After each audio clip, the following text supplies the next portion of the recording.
Hello and welcome to another episode of the How Long to Beat podcast for and by members of the How Long to Beat gaming community. I'm Leah, and I'm joined by my lovely co-host, Diallo. That's me. Matt. Hello. And Roy. Yo! Alright, why don't we start talking about what we have beaten recently? Who wants to go first?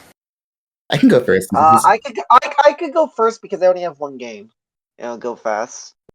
The only game I beat, I've kind of been very up and down busy, so I haven't had a lot of time, as much time as I'd want for gaming to start the year. But the only game I've beaten is from the Itchmas last time, which is Delia the Traveling Witch. We already talked about this some on a previous episode, but just kind of a cute, fairly simple platformer. Takes around an hour. I think I enjoyed it more than most people in this podcast did last time we talked. But it still wasn't, like, particularly noteworthy is how I'd put it. It probably, part of my enjoyment just comes from the fact I tend to enjoy having, like, a bite-sized hour-long platformer to just kind of mess around with when I'm bored, basically. Yeah. Probably the biggest downside with the game, controllers were too floaty. It was really easy to kind of drift into things, a bit of imprecision. Maybe that was intentional for the Game Boy Color feel, but I feel like it wasn't, and it was just kind of not completely tuned because it was like a Game Jam game. Dialogue was charming. Mm-hmm. Cute art. So you were a fan of the dialogue? That was one of the controversial things I think about this game. It's very like combination of like late 2000s, early 2010s Tumblr and like modern internet thing is how I'd put it. And like exactly. It's I feel like I would not have enjoyed it if it went on for a very long period of time is how I'd put it. Because it's very jokey, it's kind of limited. But for like an hour-long platformer that's not taking itself particularly seriously, you know, got some chuckles. Cute is how I'd put it. Or maybe like very off-brand Undertale is another way to put it, because it doesn't have like the wit, basically, is how I'd put it. Something like that.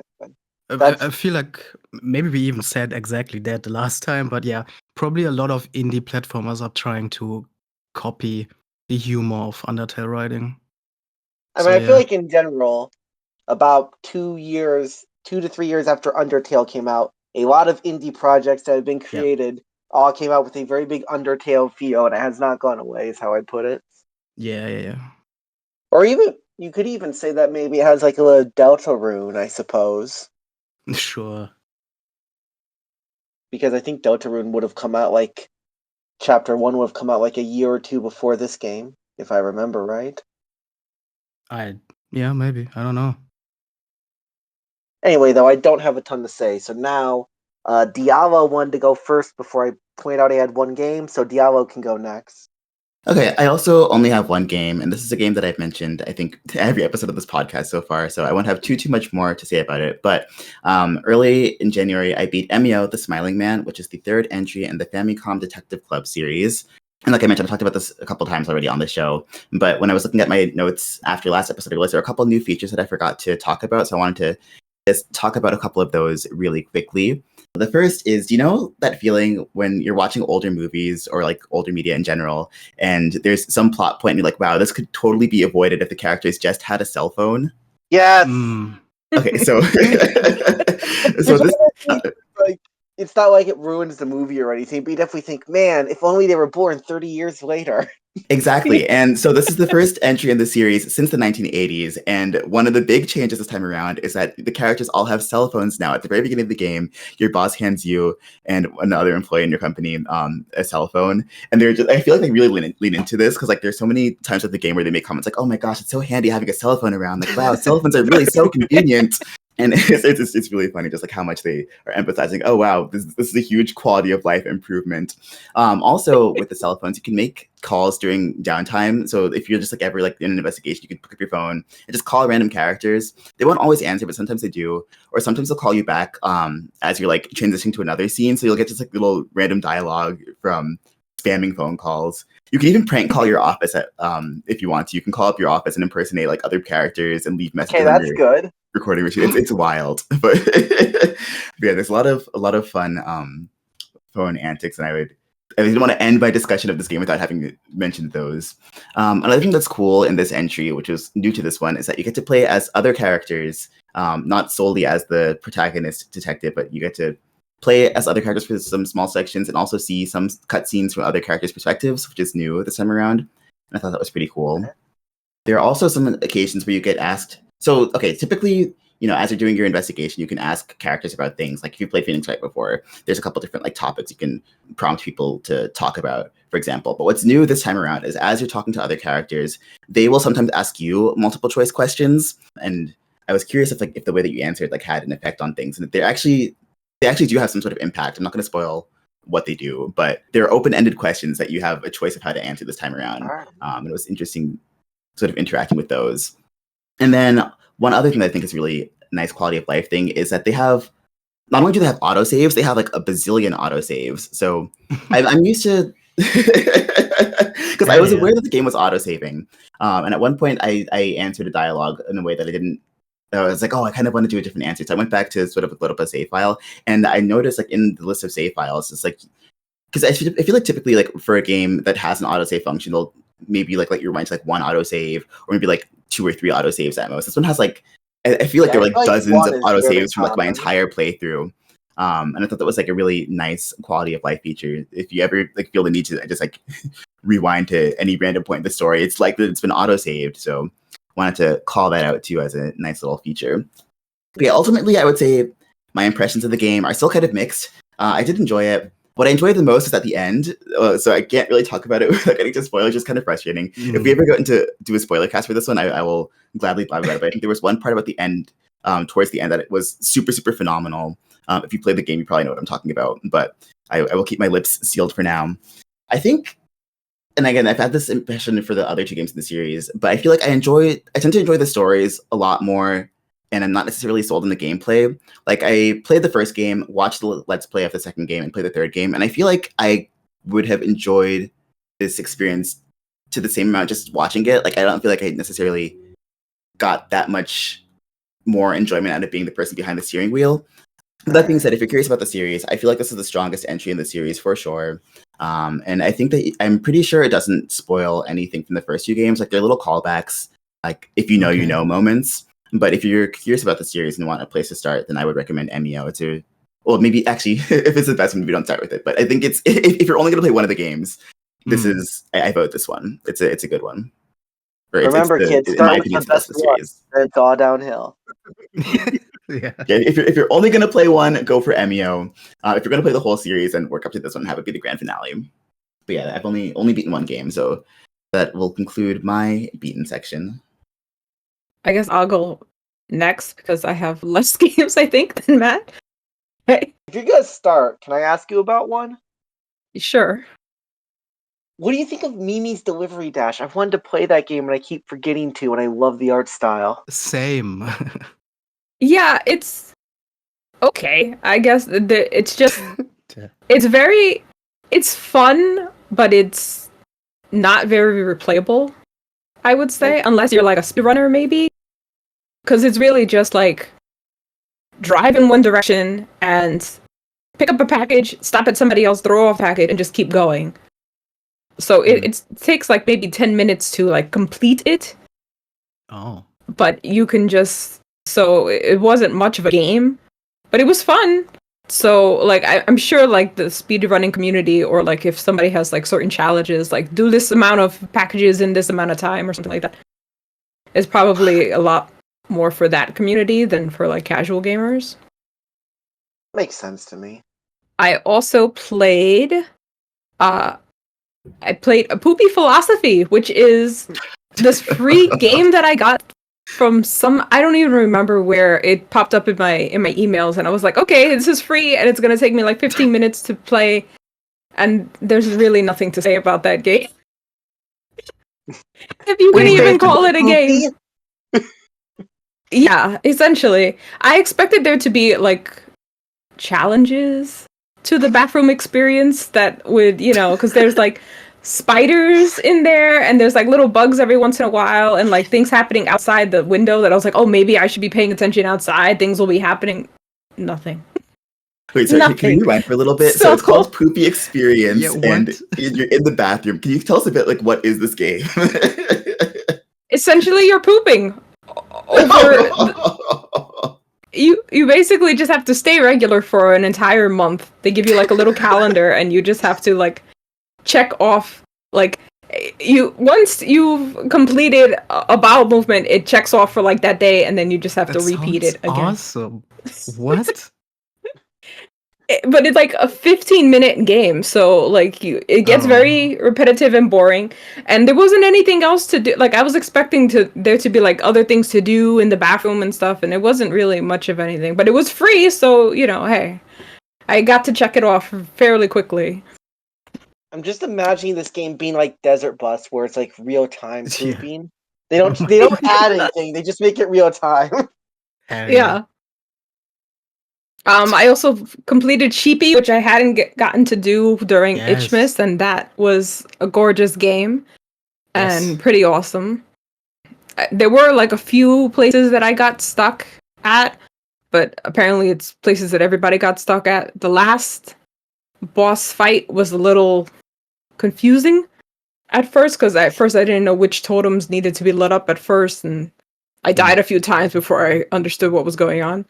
But gorgeous game. I would play a much longer version of that game if it was available. Yes. Yeah. I hope so much that happens someday.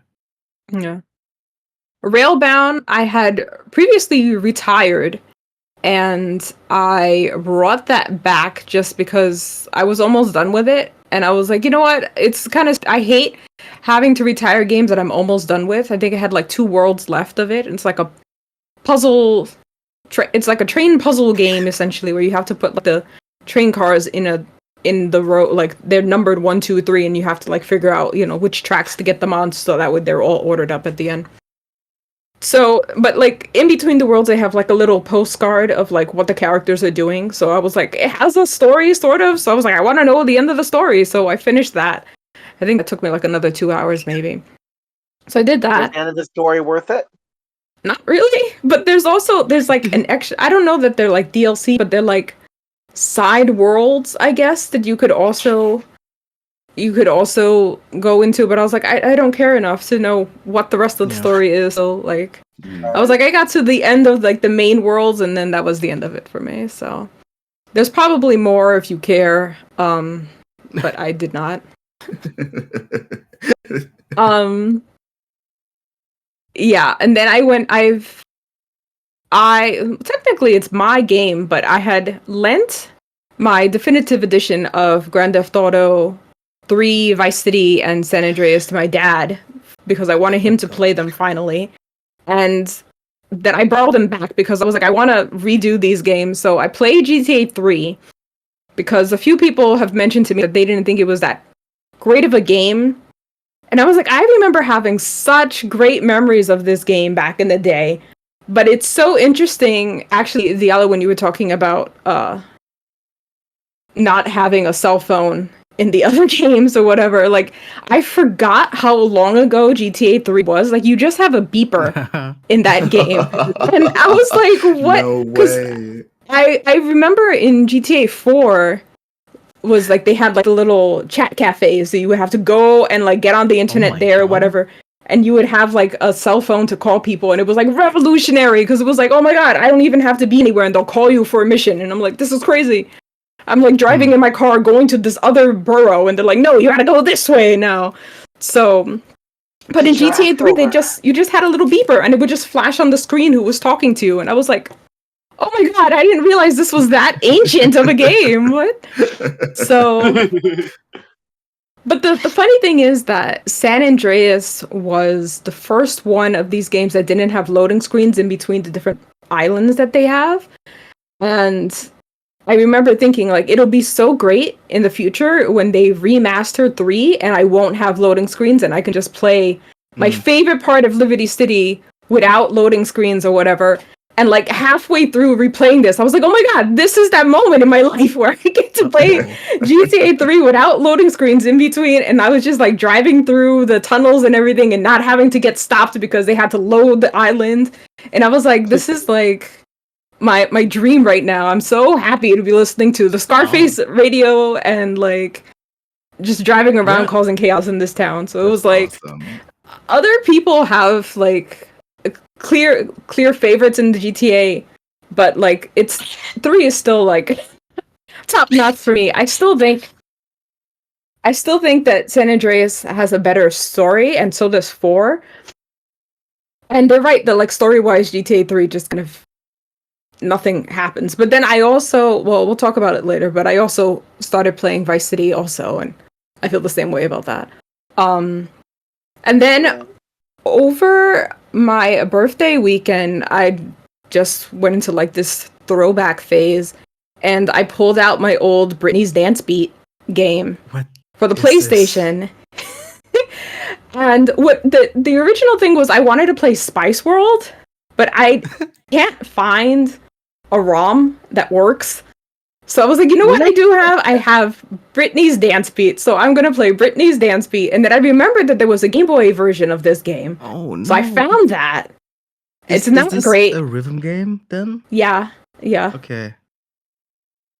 But I played the Game Boy one because I was like, you know what? I haven't played this before. This version of it. Let's see if it's that great. And it's not. It's clearly like a lesser port of the PS. Oh 2 one. But there's also like a cute little, there's like those slidey puzzles that you can pick, so you can like make her tour poster or whatever. So I did that part of it was fun because I was like, oh, this isn't in the other one, at least I don't think. And then I found the NSYNC game, which I never owned, called NSYNC Get to the Show.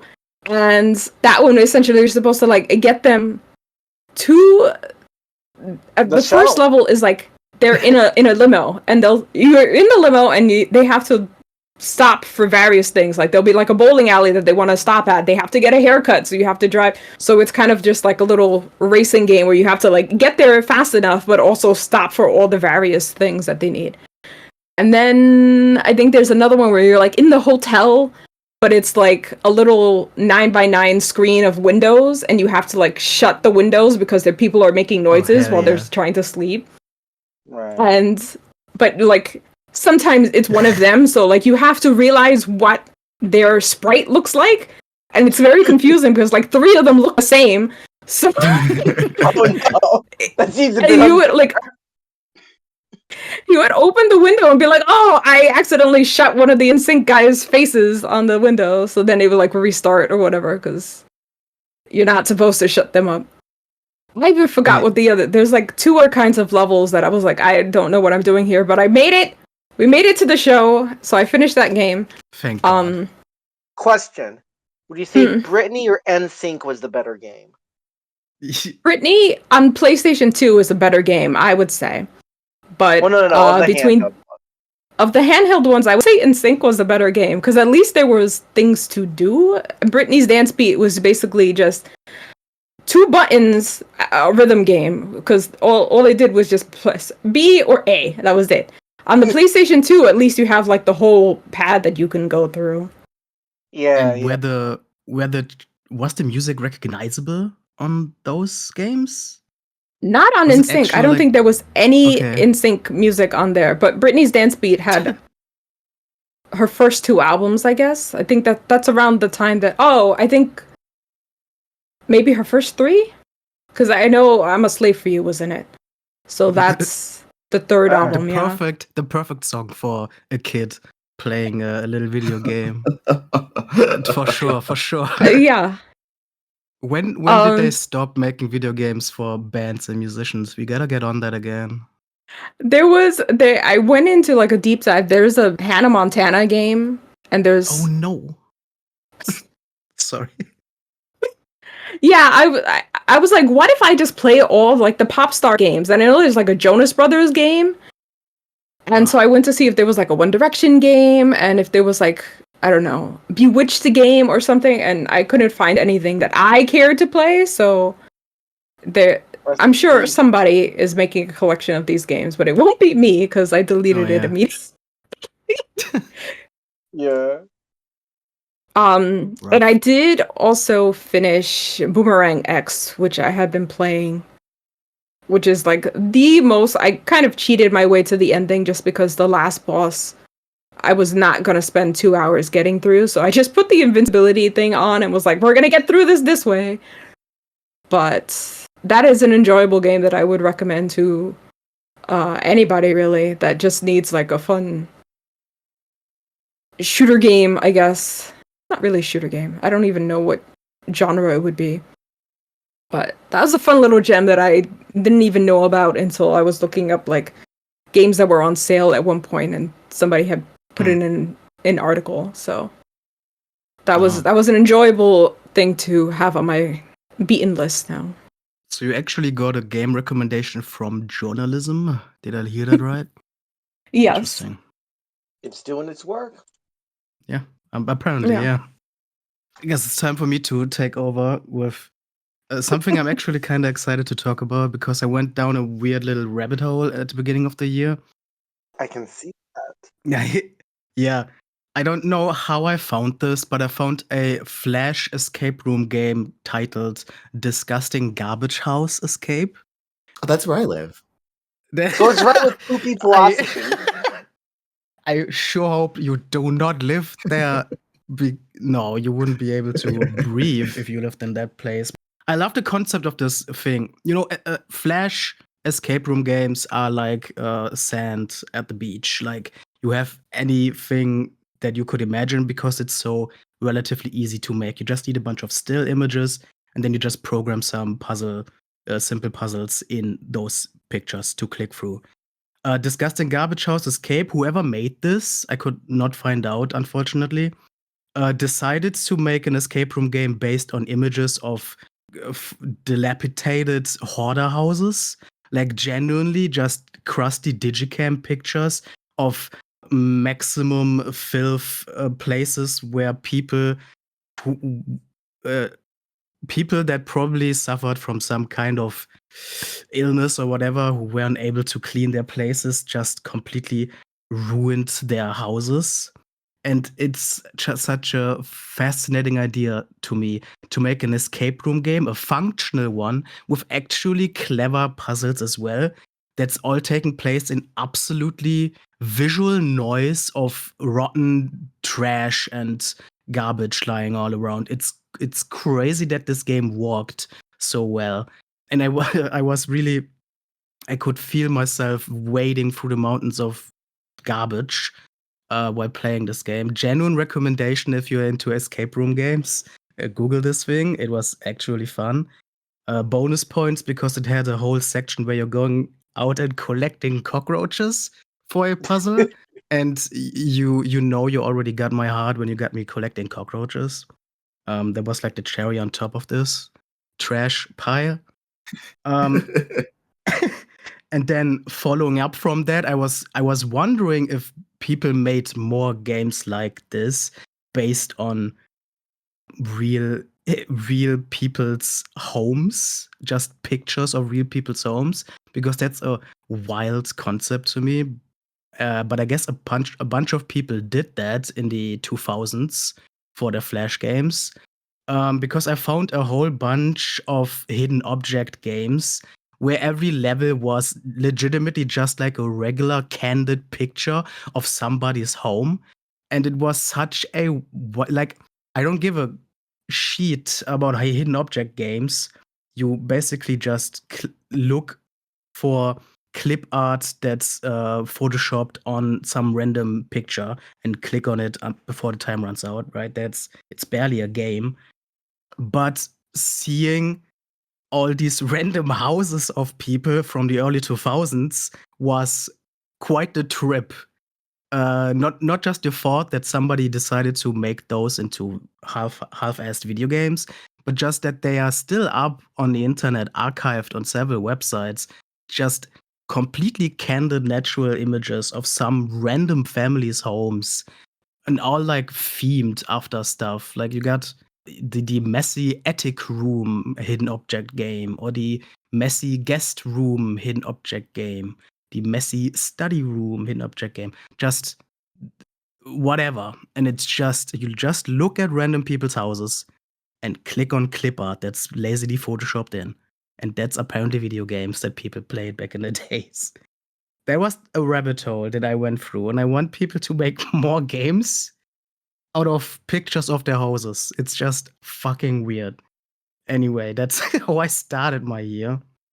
After after that, I played a wheel video game. I went back to a childhood favorite with Hot Wheels Stunt Track Challenge, the PlayStation 2 port specifically. As a kid, I had the PC one and played it a million times, 100%ed it, whatever. And I've always had it as like the maybe the best racing game of all time in my Really? heart. I mean, that's what I had it growing up, though I know there's just a bunch of nostalgia there. And actually going That's a back to powerful it, thing. yeah. And actually going back to this now, I was like fully thinking, yeah, the magic is gonna be lifted. It's not gonna be nearly as cool as I remember it being. But that's fine. That's just how life goes. I was still curious to play it again for the first time in 15, 20 years or something. And I gotta say though, it did hold up stunningly well. I still think it's just peak radicalness in how it's designed, how the tracks are built, and how the whole thing is presented. The racing itself serves its point, like it's fine. It's not like the car handling is like super satisfying or whatever. But the presentation makes this game with, I think, peak Hot Wheels I don't know, peak Hot Wheels toy radicalness. You have your modern Hot Wheels games and they are fine, but this is like my favorite kind of Hot Wheels games. You got different themed worlds which have like stuff like dinosaurs or like pirates or like Spider Alley with creepy crawlies and whatever.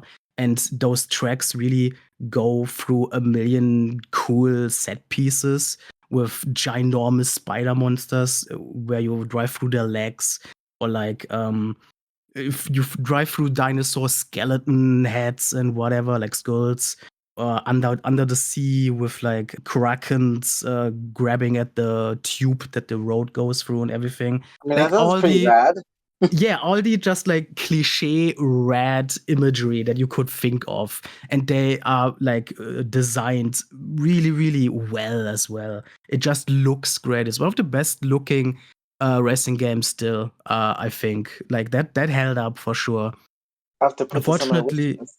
I do recommend it like wholeheartedly. Unfortunately, there's more like stunt challenge levels than actual race tracks, which I wish the balance would be a bit more 50-50 personally. But it's still a Right. very good time, yeah. And also you can beat this thing, and I think I spent like 2 hours or whatever, and that's already a long playthrough according to howlongtobeat.com. So it's just a really, really good, quick, radical racing game. Uh, and it will Um, never, yeah, sorry.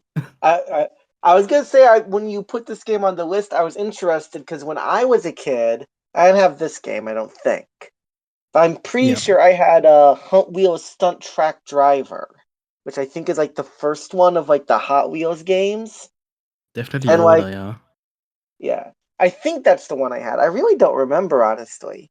I remember there was like, I almost want to say like a free roam mode. We could just kind of like fuck around in like some kid's room or something with your car and just kind of drive around. Huh.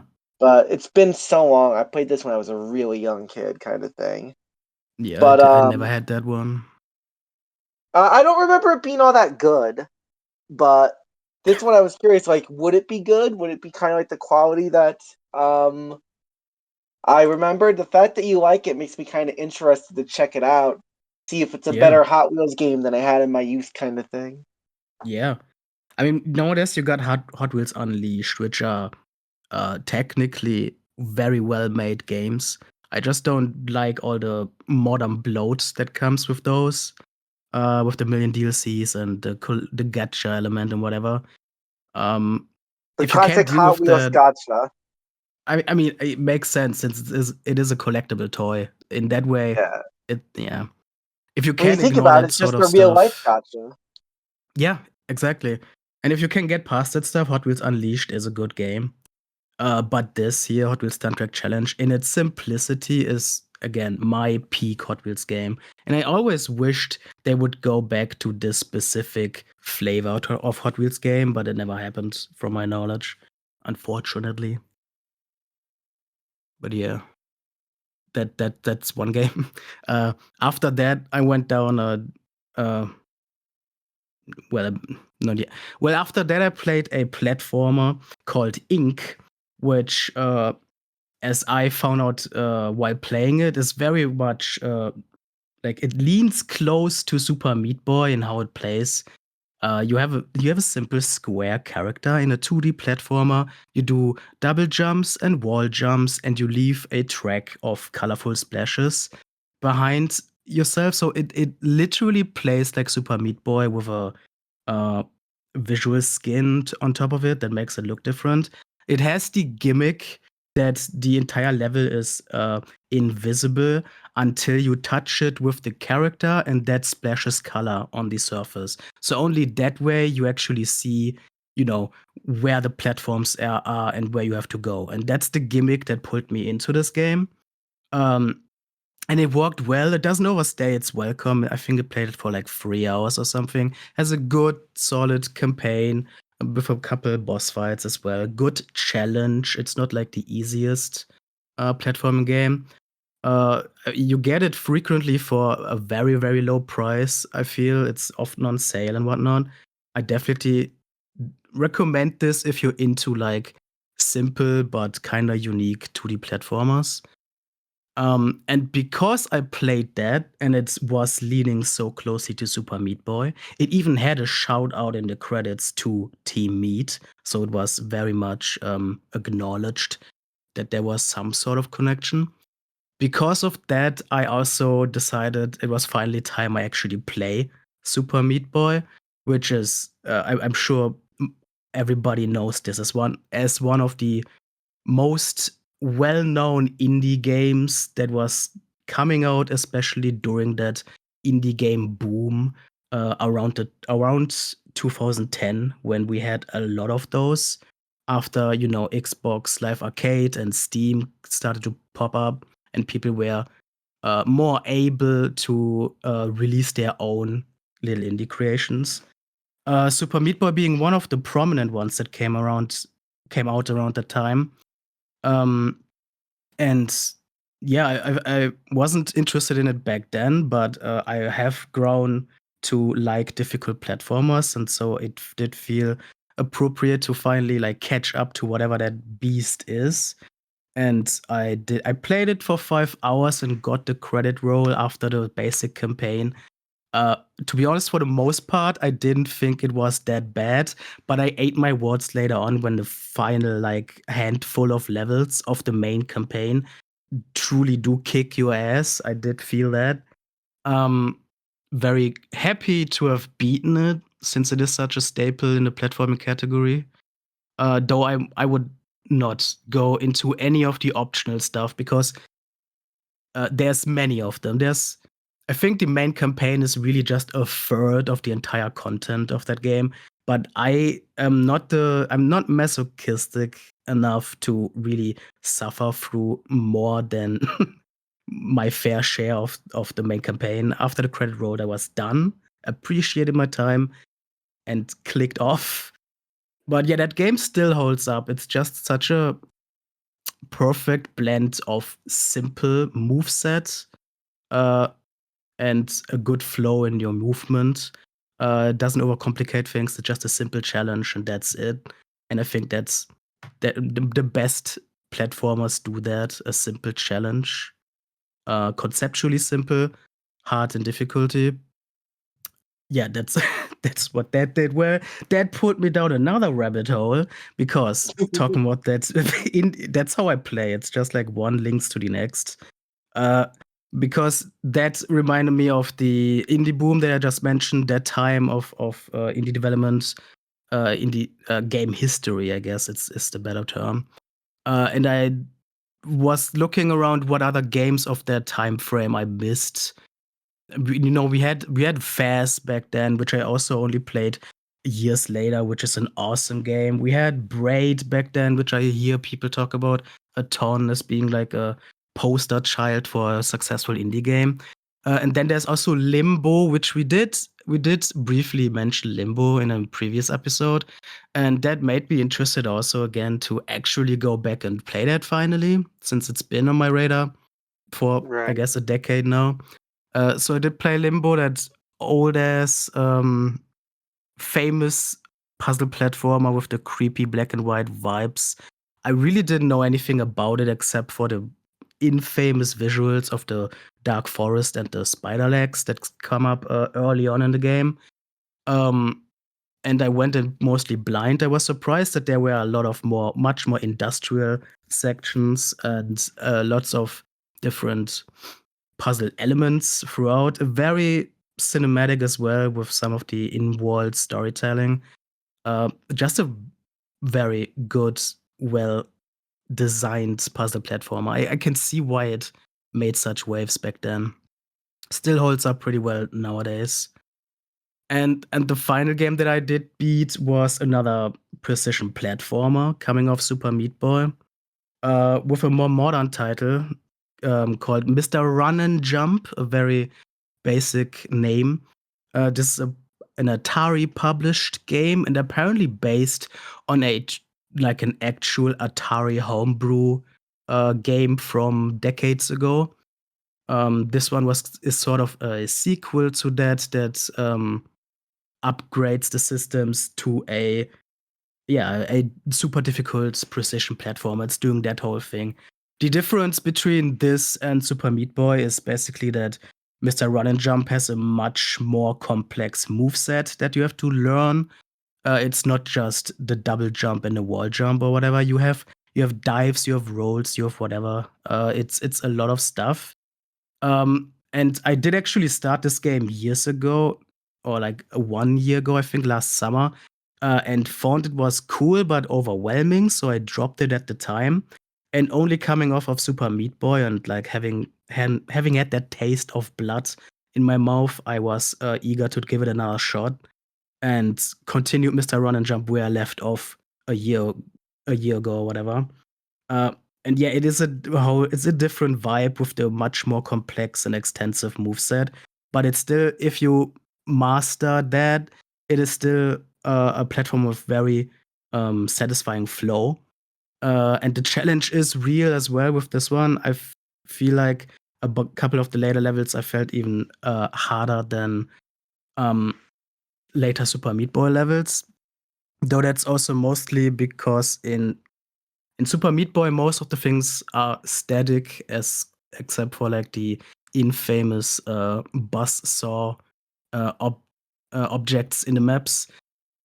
On the other side, in Mr. Run and Jump, there's a lot of movement with enemy types and platforms and whatnot. So huge emphasis on rhythm, I guess, or like getting the right moments to make you move, which I find a lot more difficult than a static walls that you just have to somehow get through. I do recommend Mr. Run and Jump, though, a lot more than Super Meat Boy, I guess, to people who are into hardcore platformers, because everybody has played Super Meat Boy, it feels like, but Mr. Run and Jump, even though it's a very polished game, I feel like barely anybody has played it. On Steam, there's only like 30 reviews for it or whatever. That is And quite then even low.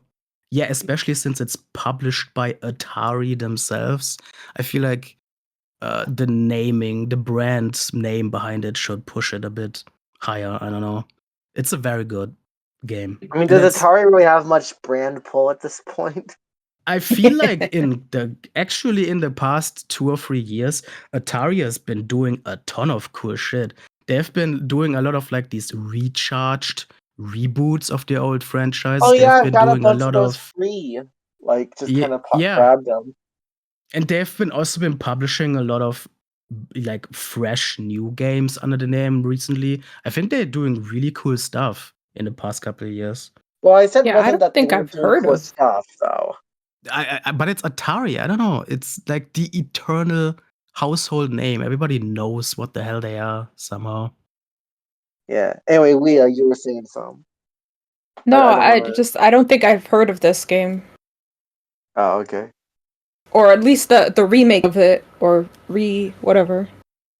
Yeah, I'm assuming the name doesn't help with people since it is like. I honestly thought it obviously was like a Game bland. & Watch thing. Yeah. Yeah, I mean the title is really just based on the simplicity of Atari cartridge titles from back in the day. So it Yeah. makes sense, but it doesn't make well for marketing. Yeah, anyway, that's all the trash I beat. All right. Well, since we've gone through all the trash we've been, how about we go through all the trash that we took out and retired out back? We'll start with Diallo this time because I think this is gonna go pretty fast. Okay, I'm done. Yeah. Nothing. No trash here. Guess what? My trash is also completely taken out. I got nothing. So it's back to Leah and Matt. Since Yeah. Matt went last time, we'll start with Matt and go to Leah after that. How's that sound? All right. So basically, my goal for this year is to get through. I have like 8 games on my backlog on PlayStation, and I barely played PlayStation last year. So I was like, this is a year that I'm going to give some attention to my PlayStation and finish the ones that I have. So I paused basically everything that I was playing on PC because the only time I have time to play games is during my day. So I was like, I can't be on PC if I'm also going to be using the same monitor for my PlayStation. So I paused my Bus Simulator 21, Infinity Nikki. Although technically Infinity Nikki I also have on my PlayStation and my phone. So I really don't have an excuse for not playing it on my phone. But basically, if I'm on my phone, I'm probably reading, honestly, so that's why. Yeah, that's the better choice, yeah. Yeah. So I also paused Freshly Frosted, which is like a puzzle game. It's basically like Railbound, where you just have to... Basically, it's like a conveyor belt of donuts, and you just have to put like the icing and the sprinkles and the whipped cream or whatever, and get them into like their little designated areas for the boxes or whatever. So I paused that. The Geology game is... I had this moment where I just wanted to play games about rocks. So I got this Geology game. A phase we can all relate to. I can relate to that, yeah. I was like, let's look for games about rocks. And there was like 3 that I found, but one was like basically like an idle gamer where you're just like in a mine clicking on things and then like... Oh. And I was like, I can't do this. So... But Geology game is like Risk. I don't understand what was going on, or like Chocolatier, whatever that game is, because it's like you're like the curator of a museum, and it's basically you're in front of a map, and it's just like one of those like it's like almost like a strategy game or like a business game where you just have to find out where to mine the rocks, put the mines up in your museums, and then you have to like find people to like give rocks to so they can put them in their museums and like borrow them out or whatever. And it has nothing to do with like actually like being in like... I don't know. I guess my idea of a game where like you're mining rocks is a little more involved with the actual rocks instead of it being like a business where I'm running a museum or something. Yeah. So, but then also when I was trying to move around, my mouse wasn't working properly.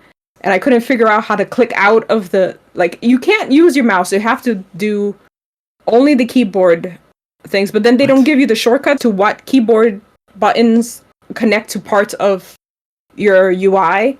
So I sat there for like 10 minutes being like, how do I play this game? I would like to at least try. So I think it was like $4 that I paid for it. So I gave up and retired that one. So I don't think I'll be coming back to that one. So that one's a hard retire for sure. Yeah, that one sounds like a true retire.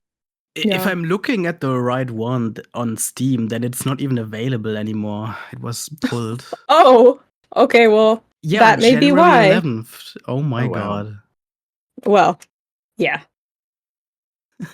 Great game. I wonder why it got removed. Even the developer retired it. Yeah, honestly, I'm just gonna pull out Deep Rock Galactic again and play that. Much more involved with rocks than that. All right. Yeah. Well, then here's the trash that I'm putting out. Although I wouldn't call these trash. These are actually decent games, I think. I got 3 titles here. One of the games that I have for PlayStation on my list this year is Forspoken, so I'm interested to see what you have to say about that. Right, yeah. Forspoken being one of the ones that I retired. Though it wasn't really out of choice for me. I just don't have a system that runs it well. I was trying for like an hour or whatever to play it on the absolute minimum settings in the worst state that the game could be in. Because I'm not the kind of gamer that cares much about the visual fidelity in that sense, as long as the game runs. But even that got to its limits pretty quick, and it just wasn't that fun. Though, despite what the world says about this game, I'm still very much interested in actually playing this one day when my hardware is improved. Because the first glimpse in its worst state kinda seemed interesting and fun with the mechanics that I've seen. Sure, the writing is probably corny as hell, but in a way, I'm all there for that as well. That might be funny in its own right. I've heard people complain about that a ton. So someday I will pick this back up when the time is right, and I will probably have a decent time with Forspoken. But for Another now, it's game- more Forsaken. Yeah, you could say that. Another game that I retired is Kali and the Reaper Man, which is a co-op only game, an asymmetric co-op only game, where one person is sitting on a flat screen PC while the other person is in VR.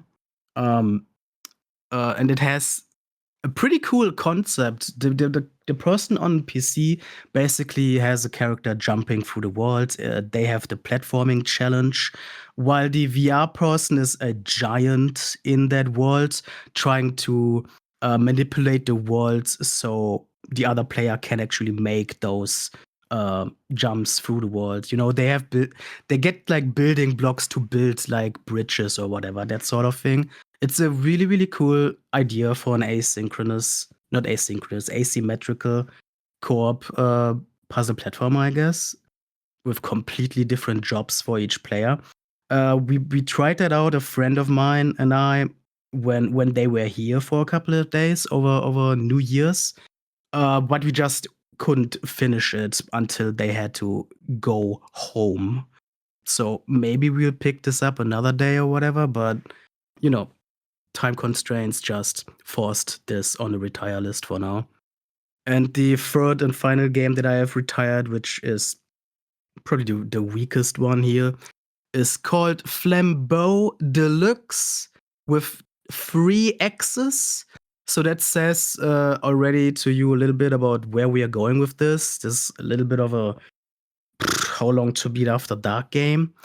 Flambeau Deluxe is essentially a pretty nifty puzzle game where you are a sentient candle going through a haunted house full of enemies, but the only way to kill those enemies is by possessing objects and traps in that house and luring them in. So kind of like a passive action. You kill them passively with your brain using what you have instead of like going at them and punching them to death, that sort of thing. And it has potential for some interesting brain teasers and whatnot. Although I never felt like it truly hits the potential like full on. It always like I see opportunities with the mechanics the developer came up with, not used to its full most interesting way or whatever. It was kind of disappointing that way. I played through the main campaign and was decently entertained, but then in the end, there's a chase sequence that drove me up the wall because the setbacks on a death were pretty grand and I kept dying at the same section. And since I wasn't in love with this game anyway, I just decided to stop the suffering and drop it. I guess if I have to elaborate on that part, nobody is asking me about. Well, I just to do be have clear. one question for you. Okay. Have you played Ghost Trick before? No, I've only heard of it. Is it similar then? Well, I was going to ask if it's similar because I'm Oh. trying to like form like a mental image like based on like the description you gave. But in Ghost Trick, you solve a lot of puzzles, and the gimmick is that you have to possess all these like different inanimate objects to complete the levels. Is it anything like that, or am I kind of off with that comparison? I mean, it sounds similar, yeah. The only objective, though, in this is that you kill the evil spirits or whatever through the traps. So there's Okay. no... And I feel like in Ghost Trick, there's more going on than that. It's like the opposite. You're trying to prevent deaths. So people died, Oh. and then you go back in time, and then you possess different objects to sort of like negate whatever sort of catastrophe killed the person. Yeah, that definitely sounds like that's a much more interesting concept. Here, it's just you have a bunch of ghosts chasing you, and then you, I don't know, possess a carpet so spikes run out from it and kill the ghosts that run behind you or whatever, and that's it. Then you go to the next room. It's pretty basic concept.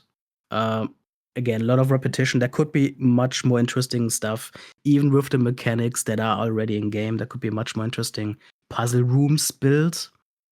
But yeah, kind of, I don't know. And of course, since this is a triple X game, whatever, deluxe with triple X, all the characters, or a lot of the characters are overly sexualized. It's basically a hentai game in a way. You can unlock and not safe for work artwork and that sort of bullshit, but who cares? Especially if the actual gameplay.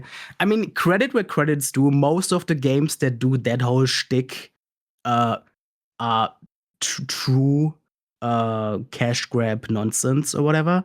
At least this is giving efforts to be a game while also having those naughty features. But it's just still not great. It's not awful. It's just not great. It kind of reminds me of Kagero Deception or whatever was the name of that. I'm butchering that probably.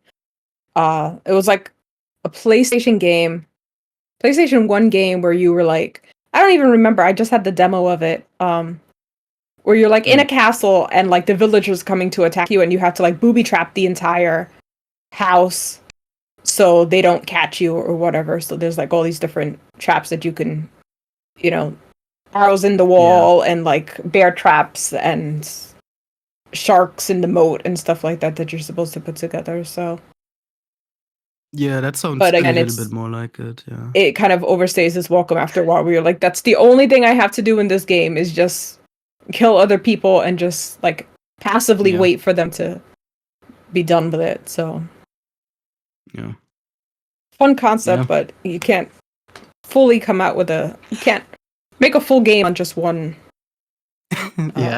mechanism like that. Yeah, that's how I felt similar about this. Fun concept, just not worked out the most interesting way. Yeah. So yeah, I guess that's all the trash. Next up is the stuff that we deem not trash, since we're still playing apparently. I don't know. Undecided, Diallo, really, because we haven't finished yet. Right. Could be trash at the end. We're still determining the trash levels here, yeah. These are just the current courses Whether they're trash or leftovers will remain to be seen. Okay. Yeah. Yeah, Diallo, how about you start here? Alrighty. This is another section where I only have one game. I've gone 1-0-1 this time around, so you can see my gaming time has been a little bit limited since the last episode. But what I have been playing recently is a game called Animal Well. It is a Metroidvania that came out last year, and from what I can tell so far, there's no dialogue, no story, just like drops right in. You place this little yellow dot, and you go around exploring this world and solving all these little puzzles. No story. I don't think there's a story so far. Like, if there is, I haven't really found any story elements. Maybe I'm only about 2.5 hours in at this point, so maybe I will uncover like some grand mystery in the world. But it seems like it's just pure exploration and vibes at this point. Okay. The presentation for this game is fantastic. It's very atmospheric. The art style is this kind of like retro pixely style, and you have the option to turn scan lines on and off. It uses lots of bright psychedelic colors. The sound design is also just fantastic. Like the level of attention to detail they went into all the different sound effects for various things is just really you feel it as you're going through this world. One room that comes to mind is you get to this one room that has a bunch of fans and a bunch of wind chimes. You can just like hear like the whirring of the fan and like the chimes chiming, and it's just ooh. You can hear like the crunching of grass in various rooms and stuff, like the splashing of water. It's fantastically done.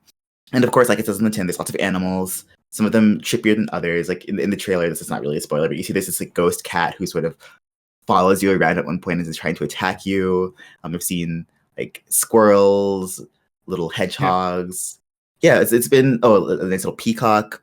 So yeah, I'm about 2.5 hours in so far. I've gotten I think 4-ish power-ups. Just enjoying sort of vibing in this beautiful world, and I will keep you posted with my impressions as I get through it. Maybe I'll find a tragic, gripping story by the end. Maybe it'll just be like pure vibes. But so far, not trash. I'm enjoying it. Would like to play more of it. So far, not trash. So I mean, far. I've heard people rave about this game left and right. There was hype, and it seems that it's been fulfilled as well. Yeah, and I think it won a bunch of awards last year too. So Ah, yeah, it was on my radar for a while, and I'm glad to finally be checking it out. It's from of all things Video Game Donkeys Publishing Company. Oh, interesting. oh, okay. Huh. But yeah, if you like puzzles, if you like exploration, if you like just vibing in a beautiful world, maybe check out Animal Well. Or maybe don't. We'll find out. Yeah. Should I go into mine since I Yeah. don't really have much new to say? Yeah, you go ahead. Yeah. All right. First off, Wordle still on my streak. It's Fucking Wordle. yeah. It's over Yeah, 600 streak, gaming. man. Yo, we're Wordling here, boy. Shit. I think I can confirm after playing Wordle for over 1,000 times, it is not trash. Oof. Okay. I just played some games of Civilization 4. I don't remember if I even finished any. It was one of those things where, like, sometimes I would just be, like, waiting around for something. Like, oh, I've got to do something in an hour or two. So I don't want to start a game where I'm going to just get, like, interrupted right when I'm getting into it. But I still want something for my brain to do, kind of thing. I don't feel like just watching a YouTube video or whatever. I'll boot up Civilization 4. Play, like, the first 100 turns or whatever, because that's fun. I kind of just did that a few times. Smash Brothers, I just kind of played with my friends like a few times, kind of thing. Kicked it up for some multiplayer, played for probably at least 10 hours. A lot of free for alls. Some very funny, silly stuff happened last time. But I'm struggling to really remember some of the specifics, honestly. It's one of those things where it's like, 2 or 3 days later, you don't necessarily remember exactly what happened. But probably the thing that's occupied most of my time isn't specifically Yu-Gi-Oh! Master Duel, which I did play some, but the Dueling Book website, which you upload your own custom cards, and me and a friend have been really actually, like, not only making a whole bunch of them the past month, kind of feeding off each other, but we've been playing each other and testing them and stuff. That's been quite fun. But really, I didn't do or have much time for any kind of single player experiences or much of anything like that this month. Kind of just hanging around with friends or doing other stuff, I'd say. Hanging out with friends, that's crazy. And you call yourself a gamer? I know. Damn. What are friends? A true gamer just goes into a lobby with randoms and then rages after 30 minutes. Yes, exactly. It's the antisocial way. Have you been doing any of that, Leah? No, not really. I mean, there's Marvel Rivals, but that's Oh yeah. everybody has been playing it apparently, according to all of my servers that I am in. So, Apparently not according to this podcast, because none of the other 3 did. well, yeah. Yeah, it's sort of taken over for Overwatch in that sense. Yeah, what else have I been playing? I started and I've been enjoying Abe's Oddysee New and Tasty. It's the remastered version of Abe's Oddysee from the PlayStation 1. No. So that I've been enjoying a lot, but I'm very curious because there's certain puzzles that seem as if they wouldn't have been possible with the mechanics or the console, the PlayStation console. So I'm very curious, like when I'm done here, I'm not going to be playing the original, but I will watch a playthrough just to see how the puzzles were implemented in the past. Because even the first level was so quickly, I was so easily able to get through the first level, whereas in the original, I was stuck there for like 2 days. So I'm very curious to see like what the difference is in the puzzle difficulty in the original. I do remember the old games being more difficult. Yeah. I do remember that too. And it's so interesting to see how things have gotten like there's a lot of moments where like I end up using the quick save feature in this one and then just being like, we're gonna save right here because I'm about to die and I don't want to have to go, even though it'll only set you back to like the beginning of that area. It won't be back to the beginning of the world or whatever. But it's like I just spent like 20 minutes just getting to this point, so I'm gonna save right here, you know, and that wasn't available obviously back in the day, but it still isn't as great as just having like a save state. So I'm like, I don't know how anybody was able to do the original, and I'm very impressed by the feats that they had on there. Even the fact that there's the whole like, communication system with the other Hudakins, where like you're able to like talk to them and like get them to follow you, tell them to stay put or whatever. Like that was amazing back in the day. So the original definitely had its moments. But yeah, anyway, so that's one of the ones that I've been playing. Mini Motorways, every once in a while, I will get back into and just play like a bunch of the daily or weekly challenges that they have. And I really only ever play a level until like my city closes down, and then it's just a really cool puzzle to just play casually. How I love Mini Metro. And I see Mini Motorways, and I always wonder how the hell does it really compare? Is it really that different, having cars instead of trains? Is it actually worth being its own thing? I think so, because I've gone back and played Mini Metro, and there's certain things with Mini Motorways that I miss.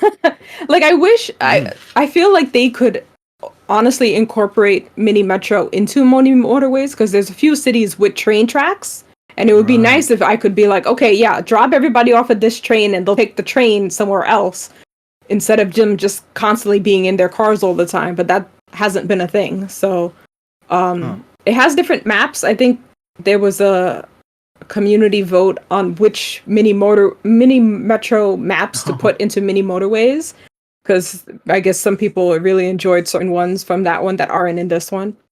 But I mean, there's a lot of things that cars, like Mini Metro is just, you just have to do the tracks. But like with the cars, you can give them, you can build like the motorways where it's just like a big highway across gaps. So you can just, if everybody is like all the yellow houses are here, but the yellow business is over here. You could just have a straight metro straight to them, so they don't have to go through all of the other local the local roads or whatever. There's like roundabouts you can give them. There's traffic lights you can give them. So like you can just end up. It's basically my favorite part of city builders or city sims, but just that and not having to run the entire city. So that's what's so fun about it. But it's basically, I mean, they both have their pros and cons, I guess. Mini Metro, I can just play anytime on my phone, and I believe it's free. I think it's free. Or maybe I just bought it. Maybe I just bought it ages ago, so I was able to just re-download it. But yeah, but I've since uninstalled that, so I guess I'm not currently playing it anymore. But I will at any point. So yeah, Mini Metro, I think it's $9.99. Okay. Yeah. It's All a good game. It is a good game. Also, GTA Vice City, which is the only one of the GTAs I think I've mentioned before that I have not finished before. And currently I am stuck on the very last mission because they decided to throw a wrench into the way that the missions are done in Vice City, where I was only trying to do the main storylines, but in order to unlock the last mission, you have to own certain properties around the map. And I don't have the money for that now, so I have to do a whole bunch of side missions to buy those, to do the missions for those assets, to then get the last mission of the main story. So technically, I'm gonna skip that for now because I was on it for like 3 days, and I was like, I don't have enough money. I need to buy the ice cream shop. So I was getting frustrated, and I was like, all right, I'm done here. I'll come back to it later. Now you've been playing like the definitive editions of both of those. Weren't those releases like hugely controversial? And I thought they were pulled off shelves. They were, and but they apparently have just recently updated them and patched them so they're playable. There was one mission in Vice City that was actually completely unplayable because there's a part where you have to blow up a store in a mall because then you're supposed to end up being like the security for those people, so you have to like scare them into the fact that they need security. And smart. As you do. So there's a point where you set the bomb and then you have 5 seconds to get out of the mall, but originally they wouldn't give you back the control of the character. So the cutscene would play and you would be stuck there and you would just explode inside the store. So they had to patch that to give you control back so you were able to like get out of the mall actually in those 5 seconds that it had. I saw a bunch of people playing it on Twitch and they were just like, you can't beat this part right now. So, and also there was like a lot of things with like the weather, the rain initially was just like opaque. So it was just like completely unplayable if it was raining or whatever. And I did notice in one of the helicopter missions that it started raining. And I was like, oh, I can see through this rain. Okay, cool. So what a feature. What a feature, yeah. Future here. Wild. Invisible rain. Amazing. Crazy. So yeah. So, but again, a lot of people seem to like Vice City more than 3. And I understand because the way that they've changed the main character, like in 3, you were just a no-name person. We've now come to find out that his name is Claude, but originally he didn't speak. He was basically like Link from Zelda. Like he didn't speak. You were just this person, and he had no, other than what happens to him throughout the campaign of the story, no idea who this person was. Whereas Vice City and everything since, they're like, this person is this character. This is their lifestyle. This is their what they sound like. They have like voice lines and stuff. And so like it takes away from the roleplay aspect, I think, for me, because now I'm just following their story and not being a part of the story. So that was bothersome to me, but I think Rockstar slowly decided how to write stories in that way, because I think San Andreas and 4 in particular had much better stories because of that closer connection to the character. But Vice City is basically just Scarface. So I could have just watched Scarface instead of playing this game. Miami looks nice. Great reproduction of Miami. I've never been to Miami, but hey, from what I've seen in pictures, it looks a lot like Miami. So, and we're going to be coming back to it when GTA 6 comes out, so I figured I should play this one and know the past history of this town before the new one comes out. So, eventually, hopefully, by the next podcast, I will have completed that and be like the Baron of Vice City. Yeah. I'm also playing Crossing Souls, which is basically a pixelated Stranger Things game. You're like 4-5 kids in a little team, and they all have like their own power-ups. Like one has like little jetpacks, skates essentially, so he can jump higher. Another one knows how to climb. Another one has like the slingshot, so she can like launch herself across. So the plot is that aliens have happened. There was a storm, and it was a very strange storm. And now certain people are missing, and things are happening all over the town, and you have to figure out like what's going on. But there's also like this big bad government agency that's looking for like the MacGuffin of the story. So you have to like eventually, I guess, you go up against them. So it's cute. It's a small little. It's like I think it's about an 8-hour main story game. So I've been enjoying that. Usually on Saturdays. I didn't get to play it today before this, but yeah. Usually on Saturdays. That's fitting since it really seems like a Saturday morning cartoon thing. Yeah. The cutscenes are very much like Saturday morning cartoon vibes to it. And like the first time they showed up, I was like, oh, this is great. I love playing this. I'm gonna keep this on Saturdays. Love that. And then I've also been playing Sackboy: A Big Adventure, which my dad and I played, I believe, all 3 of the Little Big Planet games back in the day. That was PlayStation 3. That is so back I in the was day, That is back in the day at this point. Yeah. I mean, we're getting close on the point where like the Wii era's gonna be retro, quote unquote. Yeah. Oh, it is. The thing is, like, I'm pretty sure I was in college when we were playing these, so it makes it sound like my dad and I have been playing games all of my life, but us playing Little Big Planet, I was like in college at the time, so it was more of a return to our olden days, where it was like around the time when we were playing the Lego Star Wars and stuff, and there was a certain subset of games that were still doing local co-op instead of doing online co-op, as like it's become now. So it was nice to finally be like, oh, we can play things again like we used to because there's these games now. So yeah, Sackboy is fun. There is definitely a lot of the humor from the Little Big Planet days still in there. The only thing that I'm a little upset about is that in the old games, you used to really be able to customize your Sackboy.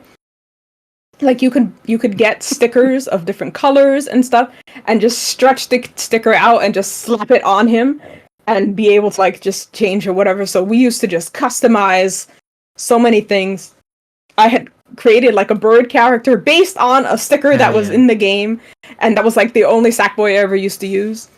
And in this one, they have little pieces that you can get for costumes, and you can change the colors, but you can't slap the stickers on them anymore. So I was like, no, the whole point was like I would find like a very specific color in the stitcher and just like stretch it out and be like, the entire thing is now this color. Right. So can't do that anymore. So yeah, so I was like, oh, the customization has been nerfed essentially.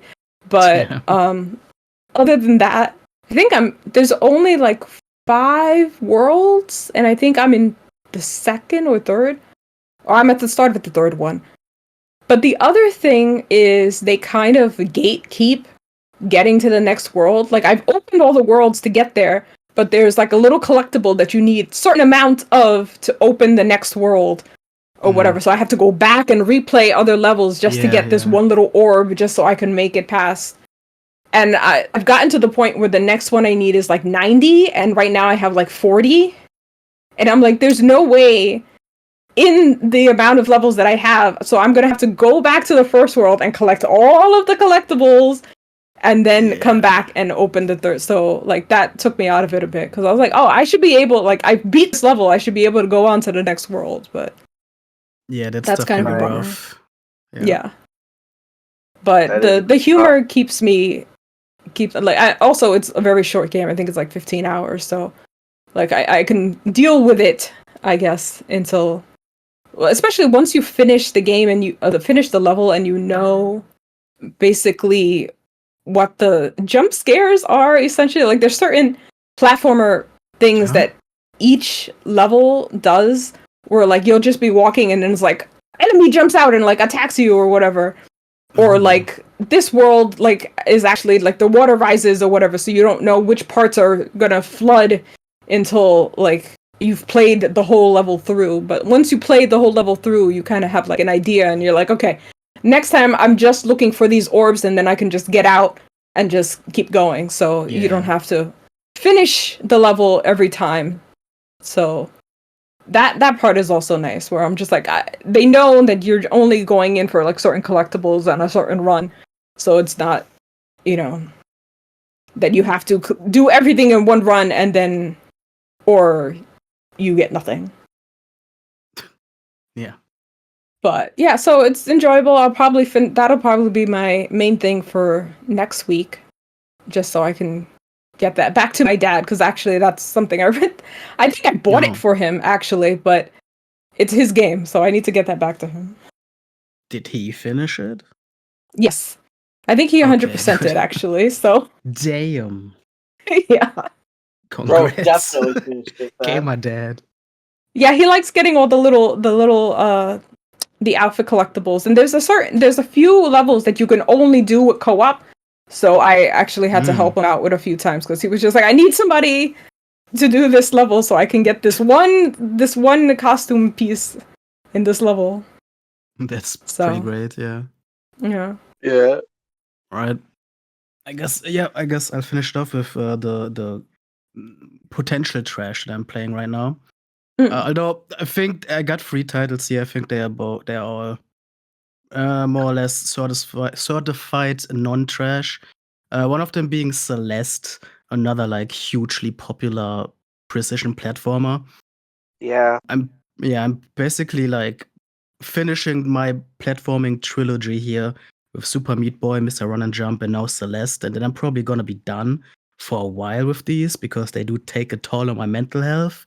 But maybe even especially because of this, maybe it's even perfect that I chose Celeste, since from all I've heard, it does actually have a very supportive nature to it, and also a story that is very much about people struggling with their own inner demons and stuff, and apparently written in a very soothing and human way. So I'm actually, even aside from the platforming, very much looking forward to where the writing and the story of this are gonna go, which is really not usually something I'm looking for in a platforming game. But here, it seems like it's actually a big part of it. Looking forward to how this unfolds. Though I'm like 4 hours in or something. I do have my gripes with this so far. It's for me, the flow of the platforming and the moveset of the character are basically what make these platforming games. And while Super Meat Boy had super basic movesets and Mr. Run and Jump a very extensive moveset, I feel like Celeste is like kind of right in the middle there. And also even simpler than Super Meat Boy. The thing is with Celeste, the character doesn't have a double jump, which I find I find hard to get used to. I feel like a double jump is almost standard at this point when it comes to difficult platformers.